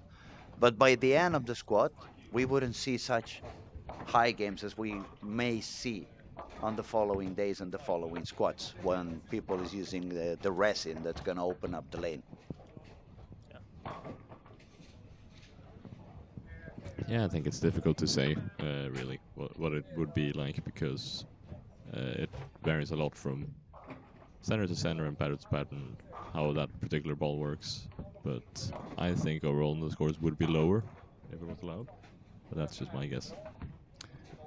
I think so. I think it would be a little bit lower because as soon as you push the oil down, you have a little bit more over-under reaction, and especially when the lane opens up and the lane dries up and you want to just go deeper and try to use the area. Maybe you're swinging it into a breakpoint that is not the wrong breakpoint, but because it has been some traffic that has pushed the oil down, all of a sudden it's going to also feel like a penalty zone, even when you're bowling on the right spot. And that's the reason why I believe if the purple hammer was allowed in this event, it would make the lanes a little bit tougher by the end of the day. And we can see some high games now actually. We see both Anton Persson and Victor Albin continuing bowling well. Marcus Jansson, Martin Larsen, 240 to get to plus 20. Also see Lucas Fjällborg can bowl 290. He was struggling a little bit before, so It's more people over par on this squad, that's for sure. We can see Team Sweden is out there doing their job. Yeah. We don't see anyone being 100 over yet. Right? Only one. Anton is 100 Anton, over. he's 100 over. 100 over. So we need him to. I need him to shoot 500 on the next two. It's a tall so I order. get that 1400. He is good, but I'm sure Anton would be happy with 462. Yeah, Also. for sure, for sure, for sure. Also, I think Robin Newberg is he's getting close to 80 over now. And Victor Albin also is 894 at the moment, so it's pretty close to 100 over. And we can also see Hakim from Malaysia with his very bad start. He can get to almost 80 over. I said when the lanes goes inside, he shines instantly. So he is probably did not do what I said when he started 150 to just give up and try things. Yeah. Maybe he was just thinking of trying to make the final. And we have a guy on his way for a 290, Lucas over there. Lucas, yeah. He had a little bit rough first 3 games. 100 under, but he can get back to almost even. Almost the bar at the moment, yeah.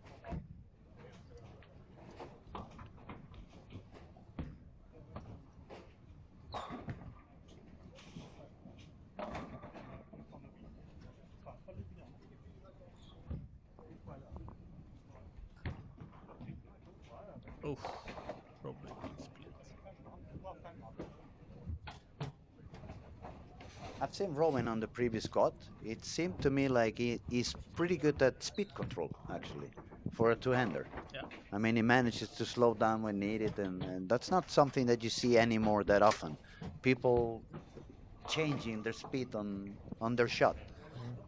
They are more into hook it or unhook it or go back up. On our times, it was very. I mean, I think it was one of my most useful tools to be able to change the speed whenever I needed to do something different. For sure, he's pretty strong guy, so he tends to sometimes muscle it a little bit. Usually, we miss it. We had a very funny trip with some of these youth players. We went to Peru to play a tournament against those guys, and they put a super difficult Seoul pattern out. And I think out of the 20 weird things I've seen, 15 is from that trip. One of the guys, he left the 10 pin and he threw it in the left gutter when he was supposed to spare because he was trying to back up, but he didn't hook on the outside. And on another shot, he got stuck in the approach and he managed to get only 479 on the first shot. That I've never seen before. 479. I have to think about it. 479. Yeah. So the 4 passed through the 5 and the 8 and just took the wow. And the ball avoided the 4. No, sorry. The 8. Yeah. So it was basically almost taking only the 7 pin, but he got 2 more. And in the single event, Newberg won an amazing match, 128 against 132. But he won. Not so good for the business when you try to make the game look spectacular. No, that was not good. But we had a lot of good conversations about spare shooting straight after. I can understand why. I told him that you can do whatever you want to. If you come and show me any of the 10 best bowlers on the PBA tour, not bowling straight, then I will let you also do it. Yeah. Mm. I'm curious, what was the average during that tournament overall? Or from our side, it was one Swedish team and it was 5 Peru teams. We were the best, and they averaged between the lowest average for 18 games was 173, and the highest one had 181. Yeah. It was one of these, okay guys, let's go into a group. Okay, focus, you have to stay strong, stay focused, just try to make it French. And they could do it for a little while, and then everything just went wrong, and then we had to take a new, because it's mentally, it was Exhausting. It has to be exhausting. it was if you think that the pocket was one magnet and the ball was another magnet, but when they can't touch They each were other, on the wrong side. yeah, It was on the wrong side. that's a little bit how it looks. Avoiding. But obviously it was no one's fault because we actually won everything, so it was even more tricky for the other guys. Yeah, that says something when the best team is averaging in the 170s. Yeah. But I also asked them, so what do you guys think would happen if you bowl the adult guys over 30 on this? Oh, they will run us over. Yes. Absolutely. But I think it was a very, very valuable lesson. We did get away with winning the whole thing, but also with a lot of things to improve. Kind of a wake-up call for some of the kids, I guess. So we got the scores now. We have Robin Persson, Anton Persson, 100 over. So he's very, very good at keeping it straight line to the pocket, and he's one of those players where you have those players that oh, he's doing good, then I know exactly what you can do. Then if I see him, I certainly think that he's playing inside of the 4th arrow, probably close to 5th, and then he doesn't hook it, he just goes straight. And I have the same with Anton Ahlgren. If you know that he's doing well, you know that it's going to be very good to move left and slow down a lot, because he's very good at that. So some of these bowlers can...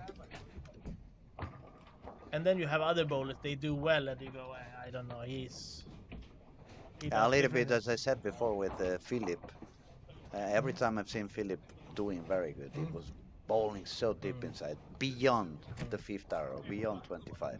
Yeah. That's what I've seen him bowl his best. We come from the same place, so a few years ago we used to take a lot of matches against each other. So we had the first match and he beat me pretty badly, and then the next match I just put the match on lane 1 where we have a wall, so he can't. And I beat him completely, and then after that, every time he beats me, I just move the next match to 1 and 2. Yeah. Go left now if you can. Yeah. He started out leaving a 4-pin, and he managed to kick the wall when he spared the 4-pin, and then you're in trouble. Yeah, absolutely. All right. Okay, now we are starting the 5th game, so transition is already here, no doubt about that.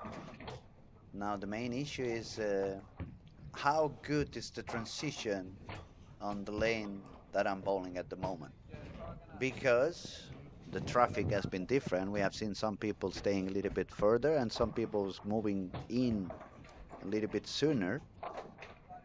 So depending on where you're coming from, all of a sudden you believe, okay, the line was here, but maybe it has been used so deep inside right before you hit that pair that you find it so dry in the heads. And if you're not quick enough to make the decisions, then you're going to lose 2 or 3 frames that are going to be crucial. I think that right now I would say Hakim is the guy to watch. Yeah, because this plays very well in the type of shot he has, and he's an extremely experienced national team player from Malaysia. And those guys, They have a lot of talent as well. They have been Yeah. shining up for many years already. they have very good programs for training, and they also they know how to practice because they practice a lot, and they also know how to bowl when you're really nervous, because you are when you're representing your country, and it's so much media attention there. So I think he will do well. It's going to be a little bit interesting. We can see now Pontus Falkel and Anton Persson on the same pair, 17-18. Both are bowling very deep, but a little bit different solutions, where Anton is going a little bit straighter at it, and Pontus is using a few more balls. Anton reminds me, the way he's bowling the lane, it reminds me a little bit, I would say late 90s, when it was very popular on the Danish Master to bowl that reverse block kind of pattern, that it forces you to start pretty deep inside. Yeah, I remember actually when Bakke won the Danish Masters, it was so deep inside, like sixth arrow, but he wasn't swinging the ball far because obviously it was a reverse block, so you couldn't send the ball that far to the right. So it was pretty straight into the pocket. Yeah, it was actually a little bit before my time. So, but we played on that kind of patterns later on too.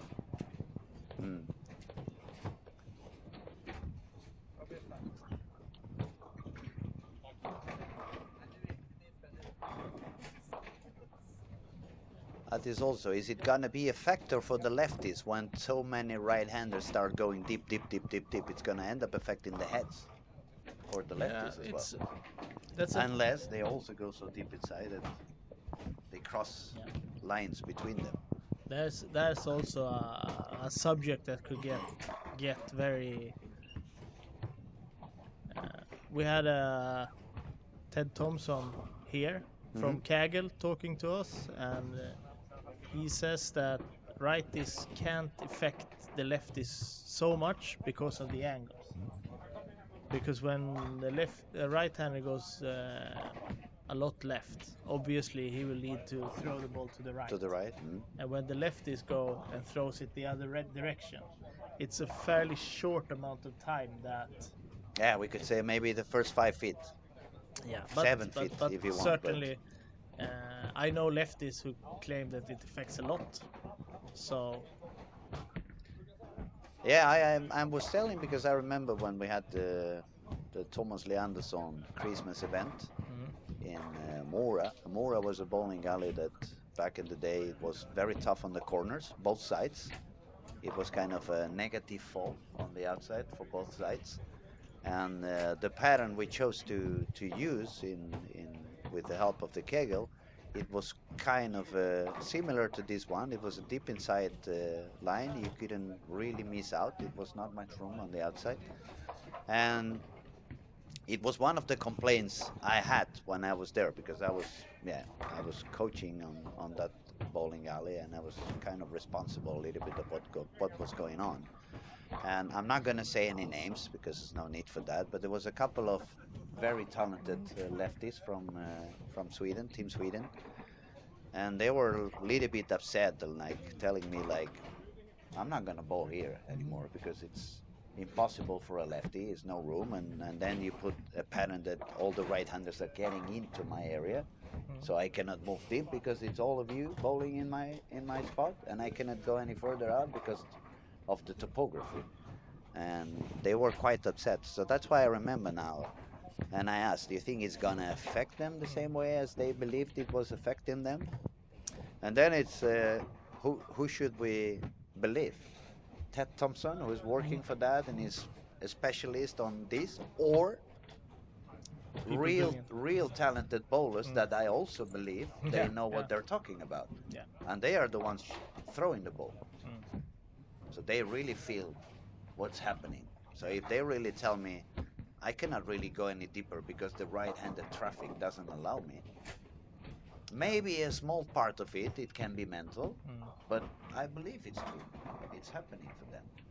So as we said before, maybe it's going to be a little bit tough for the right-handers for the women, sorry, because they cannot have such an easy way of moving deep inside unless they are Daria or Daria style.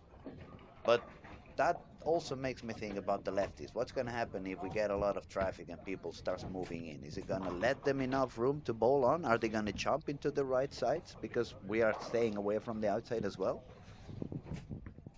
Yeah.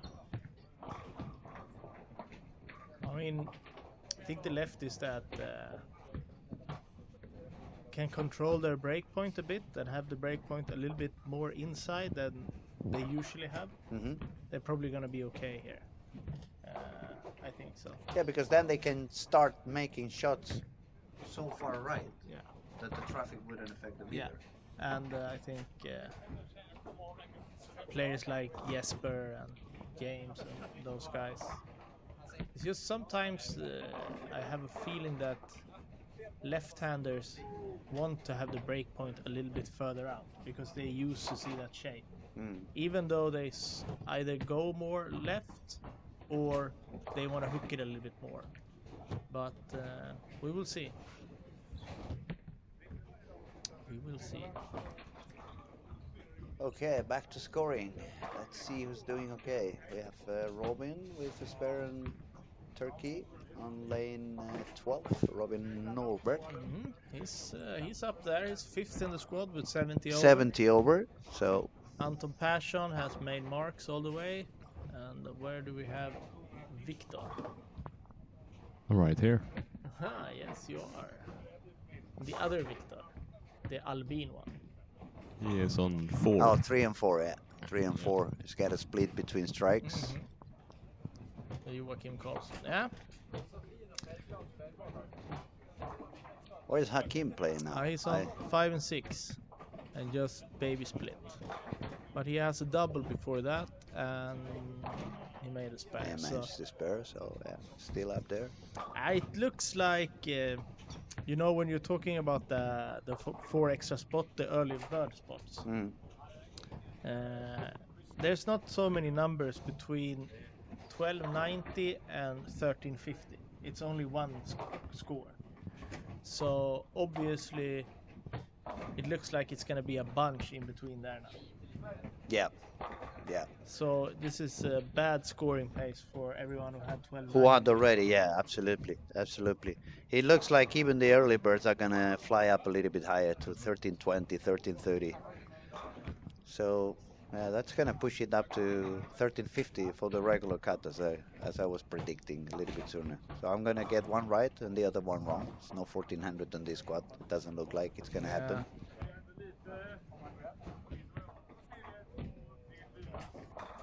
And also remember now that this is a turbo game. Exactly. Yeah, 5th and 6th, that's true. So do we have any scores for that? What they need to shoot to have a chance? Obviously, it's going to be a lot of squads, so it usually ends up very high. At least 279. 279, 280, perhaps. Let's see here. In game 5, it is currently in game 5 236, but not including the. It's most likely it's William Berggren's 258 because he's not gonna make the final in that. Exactly. But the highest game 5 so far is William Svensson at 264.5. Yeah. And he has a good chance of qualifying normally. And let me just check. On the 6th game, we're going to find out pretty soon as well. 267 267 for Hampus Carlsen. Yeah. And then it's a big jump down to 240 behind that. Yeah, but it's many squads to go, so probably the turbo is going to fly up as well. It's going to go all the way up to 270 something. Last year it was 300 in the 5th game.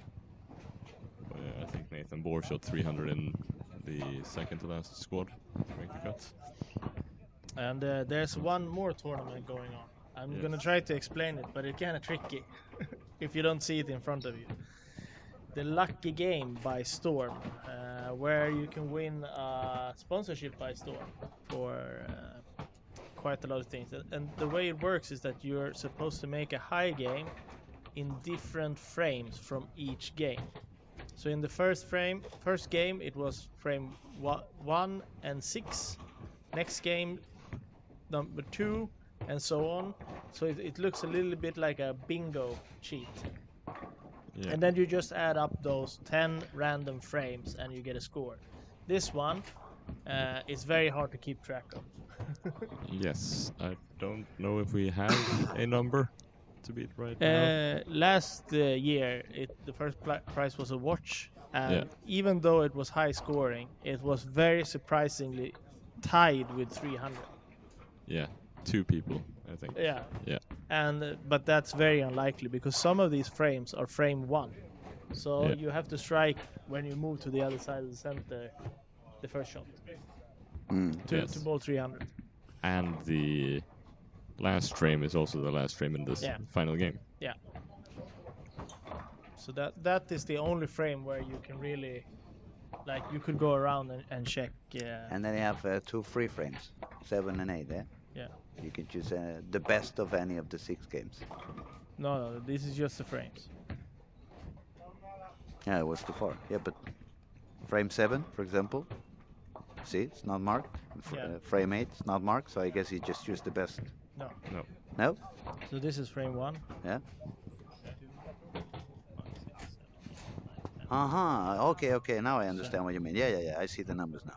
Yeah, I thought you so- were Yeah. bowling the whole Yeah. game, and okay, I need to get a strike on frame 1. Otherwise, I have a second. Okay. Uh, Now I see it because we had the format down there. Mm. They called it triplex. So you bowl 3 games, Yeah. and you And basically best. choose the best frame from any of the Yeah. 3 games. But this is fun, but it's kind of hard to know if someone is doing well. Yeah. It's a lot easier to explain if you see it in front of Yeah. you. So if you go onto the Lucky Larsen social media pages, there's Yeah, an that's the image easiest posted for you. there. And included in that prize is 9 storm bowling balls, as well as 3 tournament 3 ball bags and a merch package from Storm as well.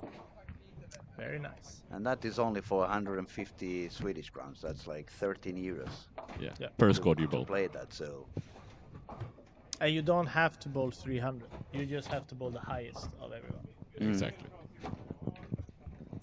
Okay, we have a good game going for Robert Lindberg Where is on he?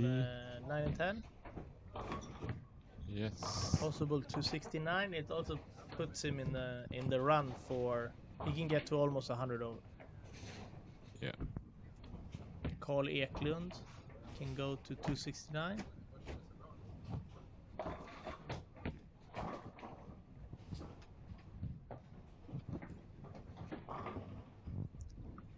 Okay, who else is doing well now? That's we have William Berggren Norberg. also with a 4-bagger. Yeah, it's not as high as I expected it was going to be for a 5th game. no. Maybe what also on the other hand is a lot of bowlers in this squad that it's their first attempt. Yeah. So as we said, since the lane condition is not so easy, I would bet some of them are a little bit brainly exhausted because they have been having to think over and over frame after frame, and every time they change lanes, it's not just one of those patterns that I just drop it out there, the ball's gonna do everything for you. You just really need to be precise, you need to be accurate, and you need to keep your concentration for many hours or for many frames. And that probably is also causing a little bit of stress, emotional stress, a little bit of less energy in the body, and that could also explain why some of the scores are a little bit lower.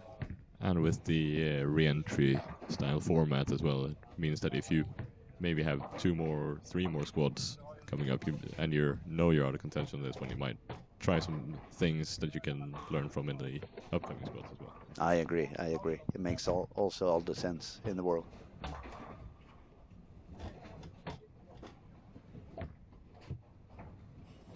So we're probably going to have a couple of 1320s, 1340s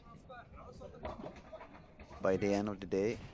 Yeah, this is by far the highest scoring squad overall so far, I think.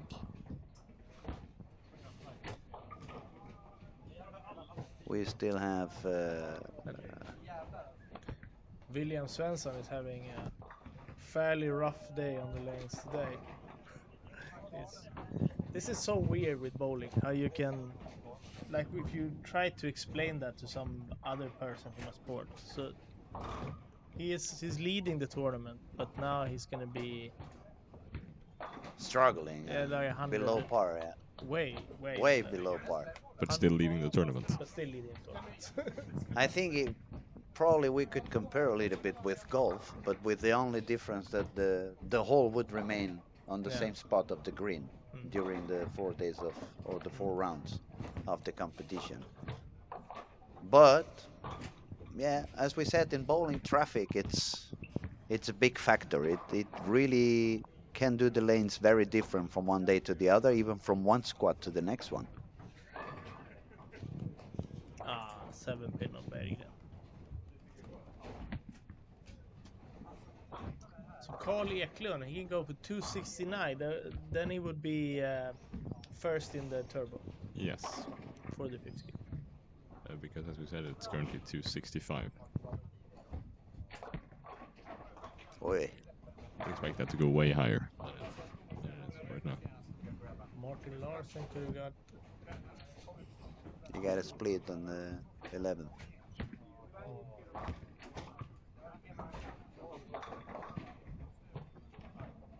Joachim Karlsson is struggling with early friction.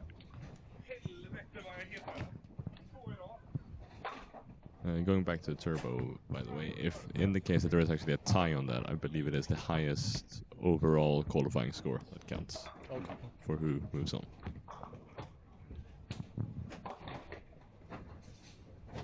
That's why we got Victor here, because he's the guy that knows everything. We just talk and talk and talk, but Victor is the one putting the points under the. Yeah, and it's also different ways to qualify, like the normal block, but there's also other gateways Exactly. for So young and for women, and then turbo. So you have to know which order you qualify into. Early birds also, so Yeah. yeah, it's many different ways to get into the final. but the one that you really want to get into, if you want to give yourself a good chance in the final, is the top 22, because they move straight to the To the second step on the Yeah. final, right? and that's 6 less games and a lot less pressure.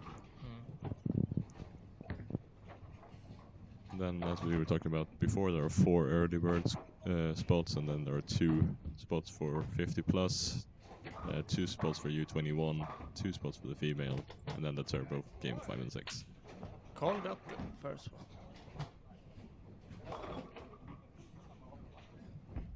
Yeah, it looks like he's feeling a little bit more comfortable on this pair. Yeah. Marcus Jansson 247. 107 over. Yeah.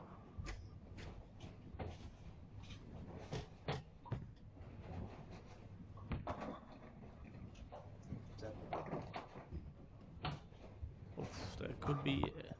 Yeah, expensive 7-pin, definitely. He's gonna be right on par, I think. I'd say 60 or 80. 80. Yeah. But 258 if he spares it, so he's gonna be tied right now with William Berggren, 258. Yeah. Because I but think I don't think that's a score that's gonna hold up. no. Yeah, There's too many games being bowled. I think William Svensson's current score is gonna take him to the final, so we can probably Yeah. count him out of that That's turbo. what I mean. Yeah. So then it would be, but I think that someone is gonna make a higher game at some Yeah. point.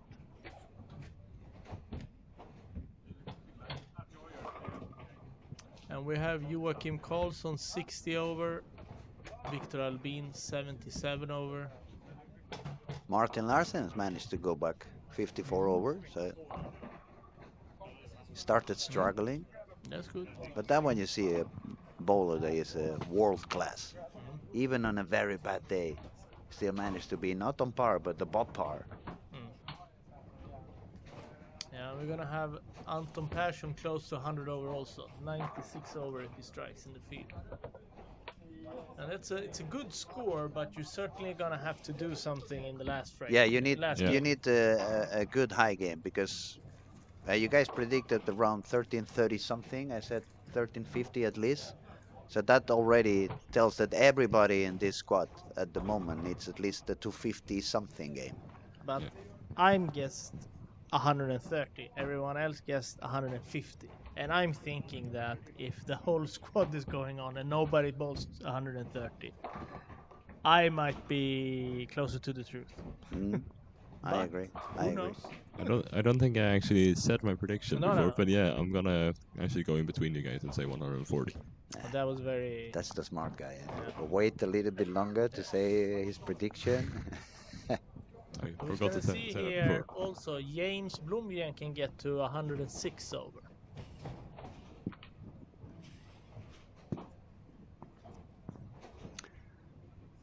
Okay. Both James and Marcus has a lot of those. They just show up early and then they qualify right away, and then you sort of forget about them until Sunday comes and they come back and bowl. Ooh, nice. Pretty expensive. Nah, not so bad. 5-3 in the middle. Well, it's an expensive frame. If you stop to count it, Ah. it's from going to 279 to staying on 244. So that's 34 pins gone in one frame. But it would have been even worse if it was working on a double to 5-3. Yeah.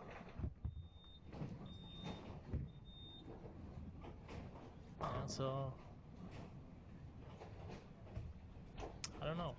Pretty good bowlers out there, and you're gonna lead with 107 over for 5. Yeah, Just the 20 average. it is a tough 21. pattern. But also, those guys who are a little bit higher now, they are more or less all of them shot a higher game on the 5th. Yeah. So maybe the 6th one is going to be even higher because of that transition and the lane have opened up a little bit. And if that is the case and they do another 250 to 60 game, then we have 2 or 3 guys with 1350, 1360. What did Hakim end up with? I didn't really see. We're gonna have to wait until the scores come in with that, I think. Too many bowlers around and you end up losing some action at some point. For those of you watching, remember that we have different streaming channels on the YouTube, right? So you can choose from different Exactly. cameras and different pairs of lanes. So you can follow your favorite bowler if you have a bowler that you want to keep on watching, and suddenly disappears from the screen you are looking at. There are other screens on the YouTube channel that you can see. Exactly. All of them are under Storm Lucky Larsens 2025, I believe. Yeah, on the Storm Like Larsen Masters YouTube channel, you'll find them all. And yeah, I think it's five separate channels you can have. Nice. Very, very tough game for Robin Ilhammar. He can punch out to get to 150, but that's... Yeah, and 1, 2, 3 single pins gone on that game. That's a lot of pins in one game. But probably mentally he just given up on that squad. Okay, this is not going to be my squad, so I don't know. Why should I waste any more energy, even on sparing? Maybe he even used some of those spare shots to try something on the lanes. We haven't really seen because it's too many bowlers at the same time. But that could be the case, because otherwise it sounds pretty weird. It's a little bit weird. You don't see that a lot. 3 single ones in one same game.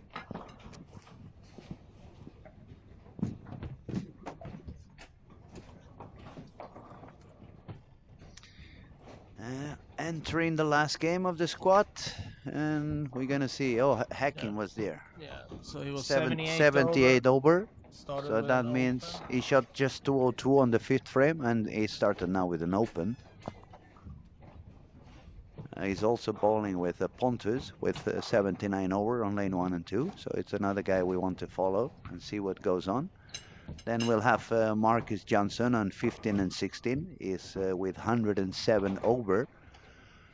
We got Victor Albin on 1920 with 77 over. And James with 1106 is gonna move to... Where's James going now? He's been moving right. They should go to 1112, I think. I think James and Rowan are moving to 11 and 12. I have to wait 1 more minute until the lanes turn on. And a lot of opens on Hakim, Anton Persson. And the 1400 is gone. What happened there?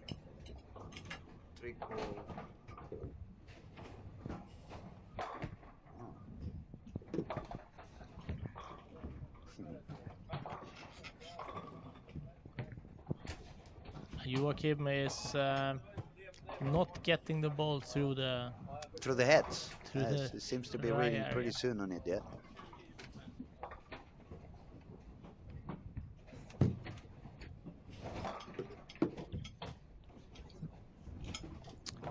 Robert Lindberg bowling for Team Pergamon. First season.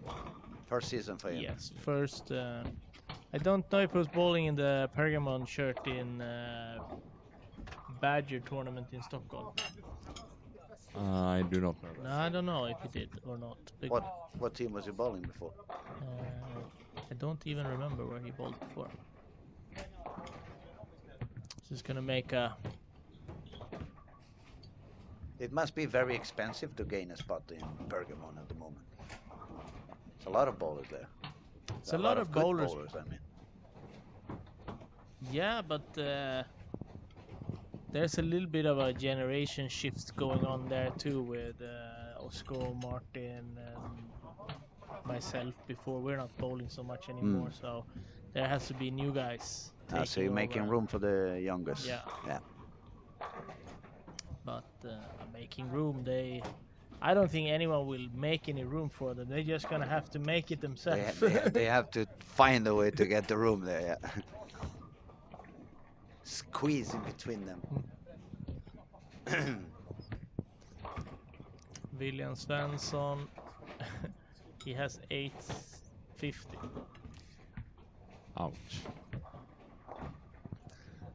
We're still just waiting for the final results to come in after 5 games. We believe still that. Oh, there they go. Yes, Marcus 106 in games. Yeah.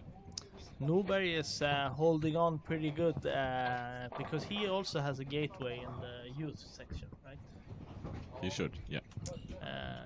So And it's a pretty steady squad for him. I mean, his highest game is 221. yeah, it was very Very consistent.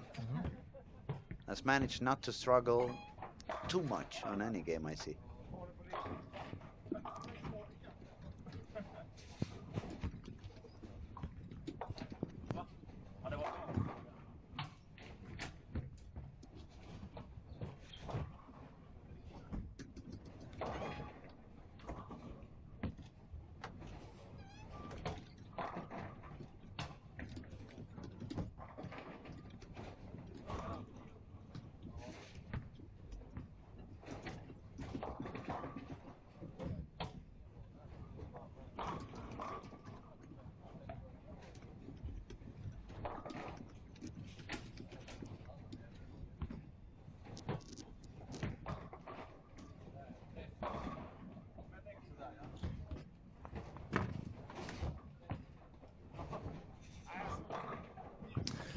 So unfortunately, I think that is more common with some open frames in the people with a good score than it is with a lot of strikes right now.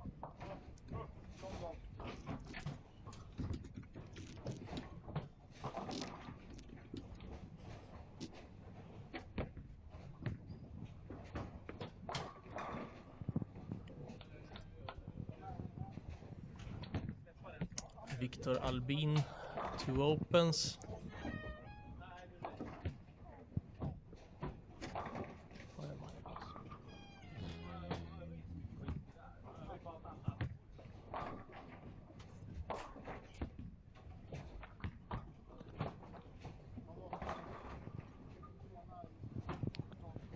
We're looking for Marcus. Marcus started double on.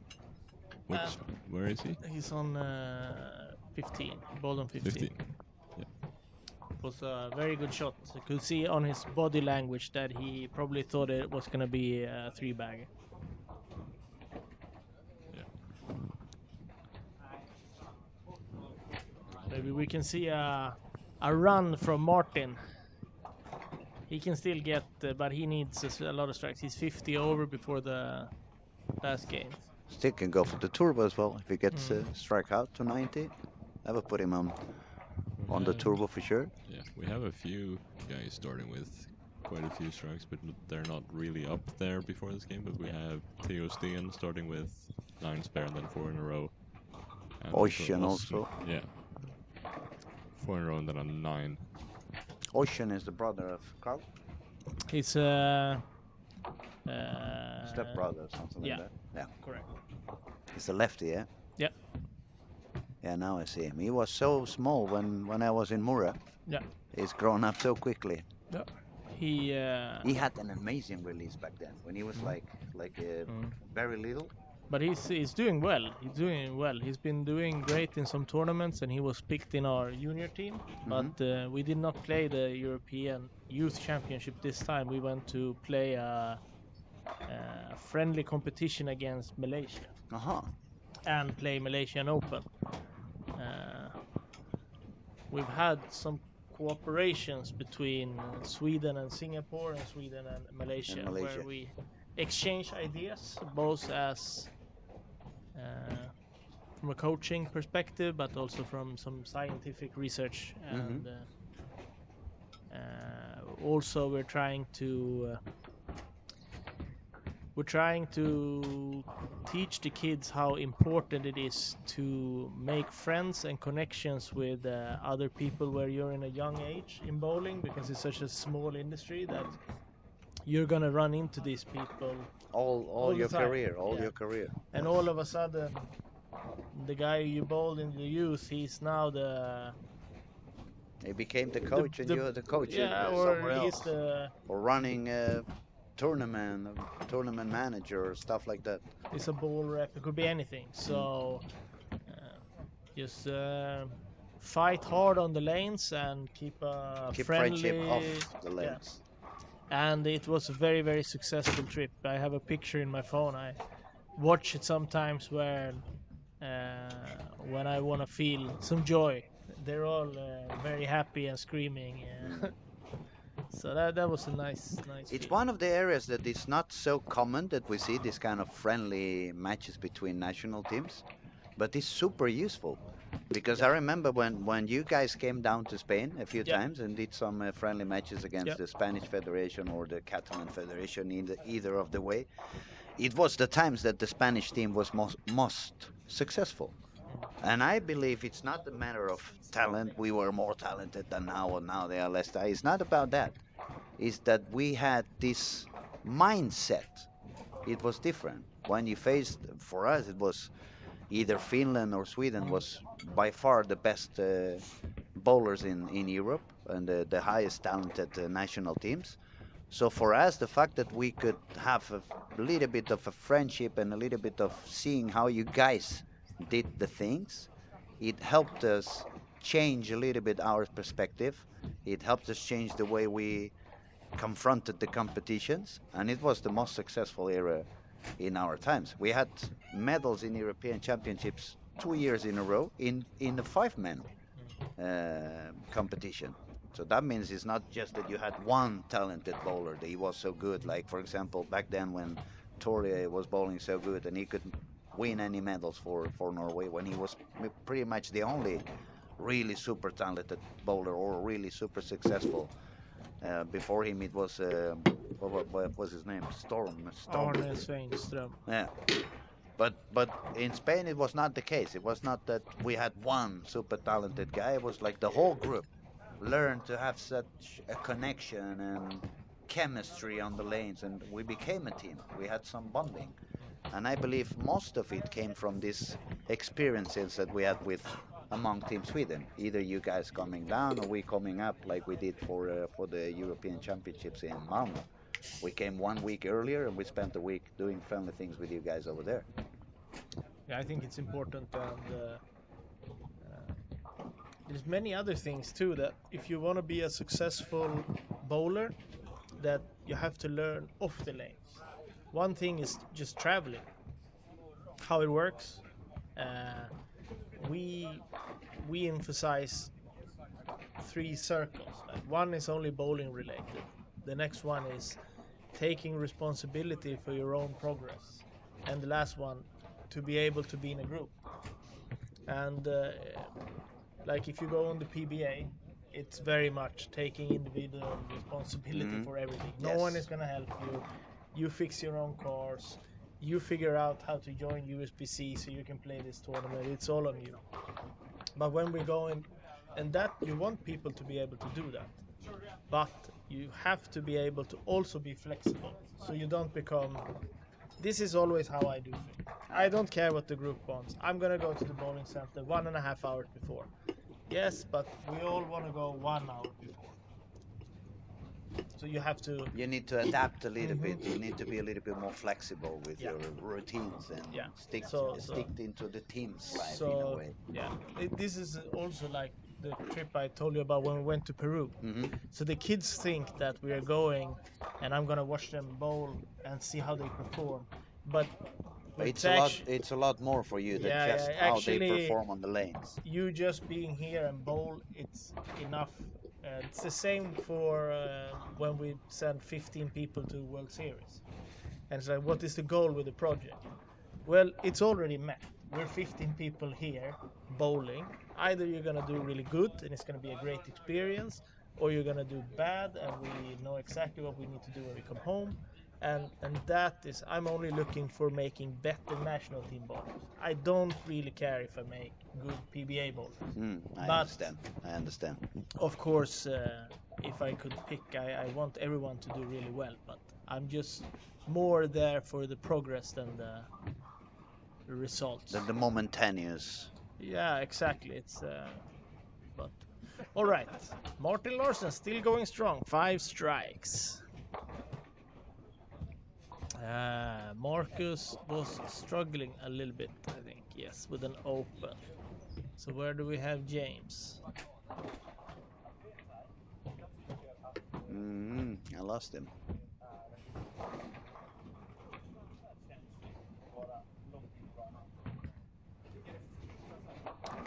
James Over there, open to- 11, 12. Right now, we don't have anyone 100 over. Nope. And not really anybody on a huge pace for a good turbo game. That's Martin. Oh yeah, Martin is on 20 there. Would be typical. We've been trash talking 19 and 20 the whole block. Yes. And that's where he's gonna get a 290. I was also trash talking 19 and 20, and that's where my block yesterday turned around and I shot 250 after 150 in game 1 and 2. So maybe it isn't that bad after all. It's a little bit interesting too. You can could be all kinds of reasons why the scoring pace isn't so high, but it is also a little bit dangerous indication that the more good bowlers that joins the squad and the score is not going up, they are probably not affecting the lane that good. No, that's true. And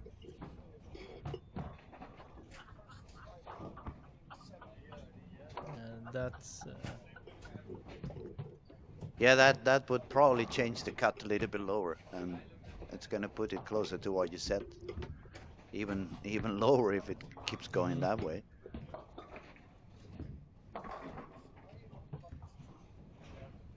That's too bad the crease isn't here. We could blame it on him if he was sitting down here by now. so. Let's see. He can get. Oh. James can still get to 1350, but now it's quite a lot of frames that needs to be. And it's almost a strikeout.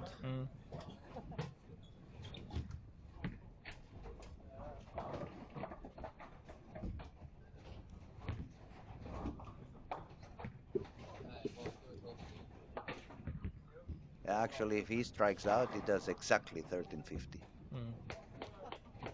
And Marcus is on, what was Marcus out down here? 35, so he could go all the way to 225. So Marcus would have a top score of 1332 if striking out. Wouldn't it be fun if he does that? and then he's the last for the final. Yeah, that would be And fun that for was you. my That was 1332 exactly right there. exactly what you said. So first goal is to actually get someone to bowl 1332, and then hope it's And cut. then go on. Okay. Anton Persson, if he strikes out, it will be on to. Oh, now it's not going to strike out. He just Seven. left the 710. That is rough. And that's 20 pins lower, so he was going to go for 236. That's going to be a 212 or 213 if he strikes out. So he's going to be just 106 over. And then the other one that was doing okay was Robin Norberg. And now he's bowling gone. I lost him. Martin with another strike after his 8 spare. Yeah, he's got an open frame on the 9th frame. He needs to triple to make 186, so he's gonna not even shoot close to 1300. Yeah, Hakim had a pretty weird day, starting really bad, then he did really good to end bad. And he's gonna end up really bad as well. Yeah. No 1350s, no 1340s. No 1400s. And that's why Victor and I are usually sitting down on this room commenting, and Robert is really actually working as a professional coach. No, they look tough. They look really tough. You know, it was a little bit in the beginning. It looked like some people were comfortable, but after that, I can't really say that anyone has looked comfortable No, for a that's few true. games in a row. Even on the body language, you haven't seen anybody feeling like comfortable all day long. Like, okay, maybe this game wasn't that high, but I know what I'm doing. It's a little bit of struggling around. I think the only one that's been up there in the top 5 the whole time almost has been James. He started in the lead and he's always hovered around the top 5 at least. Yeah, and the most steady one was still Robin with all the games between 213 and 221. That's only 8 pins difference from the highest to the lowest game. And actually now Martin could be one of the players bowling the highest block. He can get to 1322, right? That's true.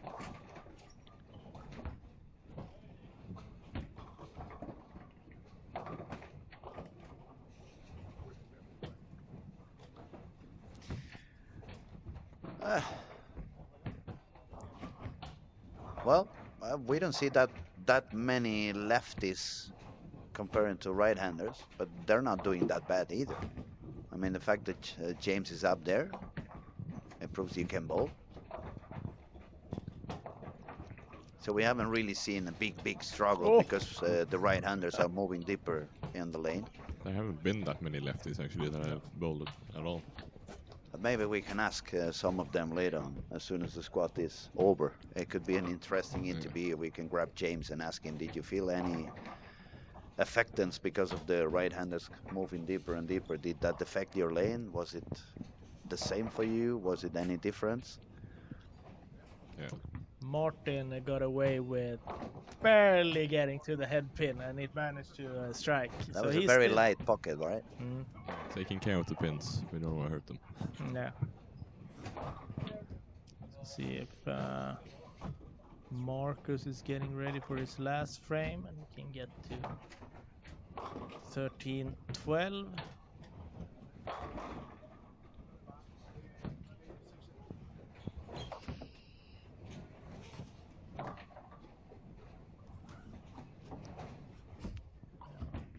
So Joachim ended up with 59 over. Carl's gonna end up with 10 under. Noel, he just was the leader of the previous squad. He shot 40 under. Robin Lindberg has been fighting all day long with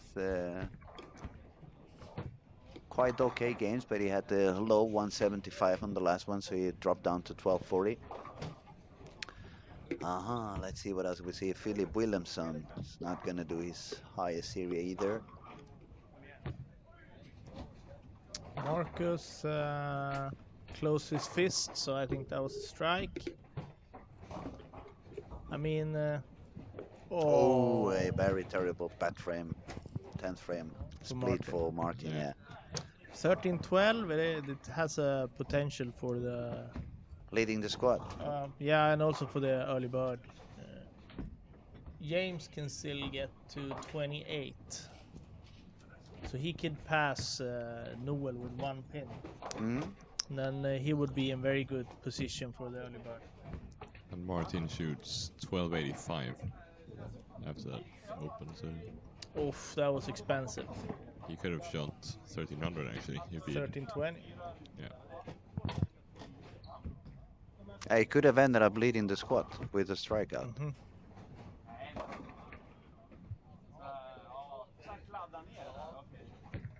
Well, there's a motorbike outside of our room here. And 13-01 for Marcus.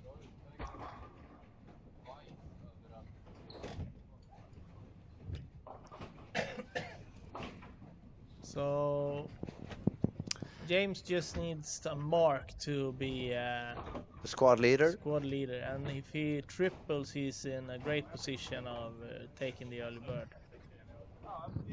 We First had a shot, strike. we had a quick question for Louis here. Mm-hmm. Somebody asking if you're playing the tournament. No, not this time. Unfortunately, I have a medical issue. It's not going to allow me to bowl. So I'm just going to be hanging around and doing a lot of stuff, but not bowling this time. Hopefully next year I'm going to do my re-entry into the event and bowl again. I really would have liked to bowl, but to be honest, I would have really liked to bowl the previous year. Because last year the shot was really far outside, and that's really my comfortable area.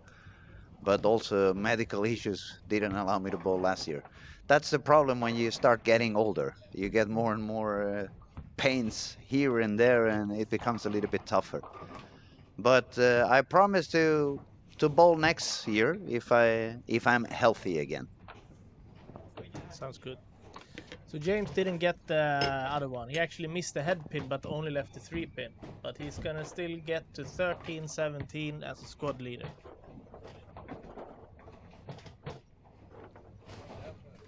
Okay, I think that's pretty much Yeah, it for that's this pretty one. much it for this squad. We thank you everybody for your attention and your patience with our non-stopping of talking of the past and the memories. But we just try to give you the best information we can and try to help, especially those who are not professional bowlers and they want to understand a little bit more and better what goes on around the game. Thank you, Victor. Thank you, Robert. I guess we'll be seeing each other's during the week, and we probably will be back in doing some commenting sooner or later. Yeah. Thank you very much everybody for joining the streams, and thank you Robert, thank you Louis. Bye bye. Head See you up. next time. Bye.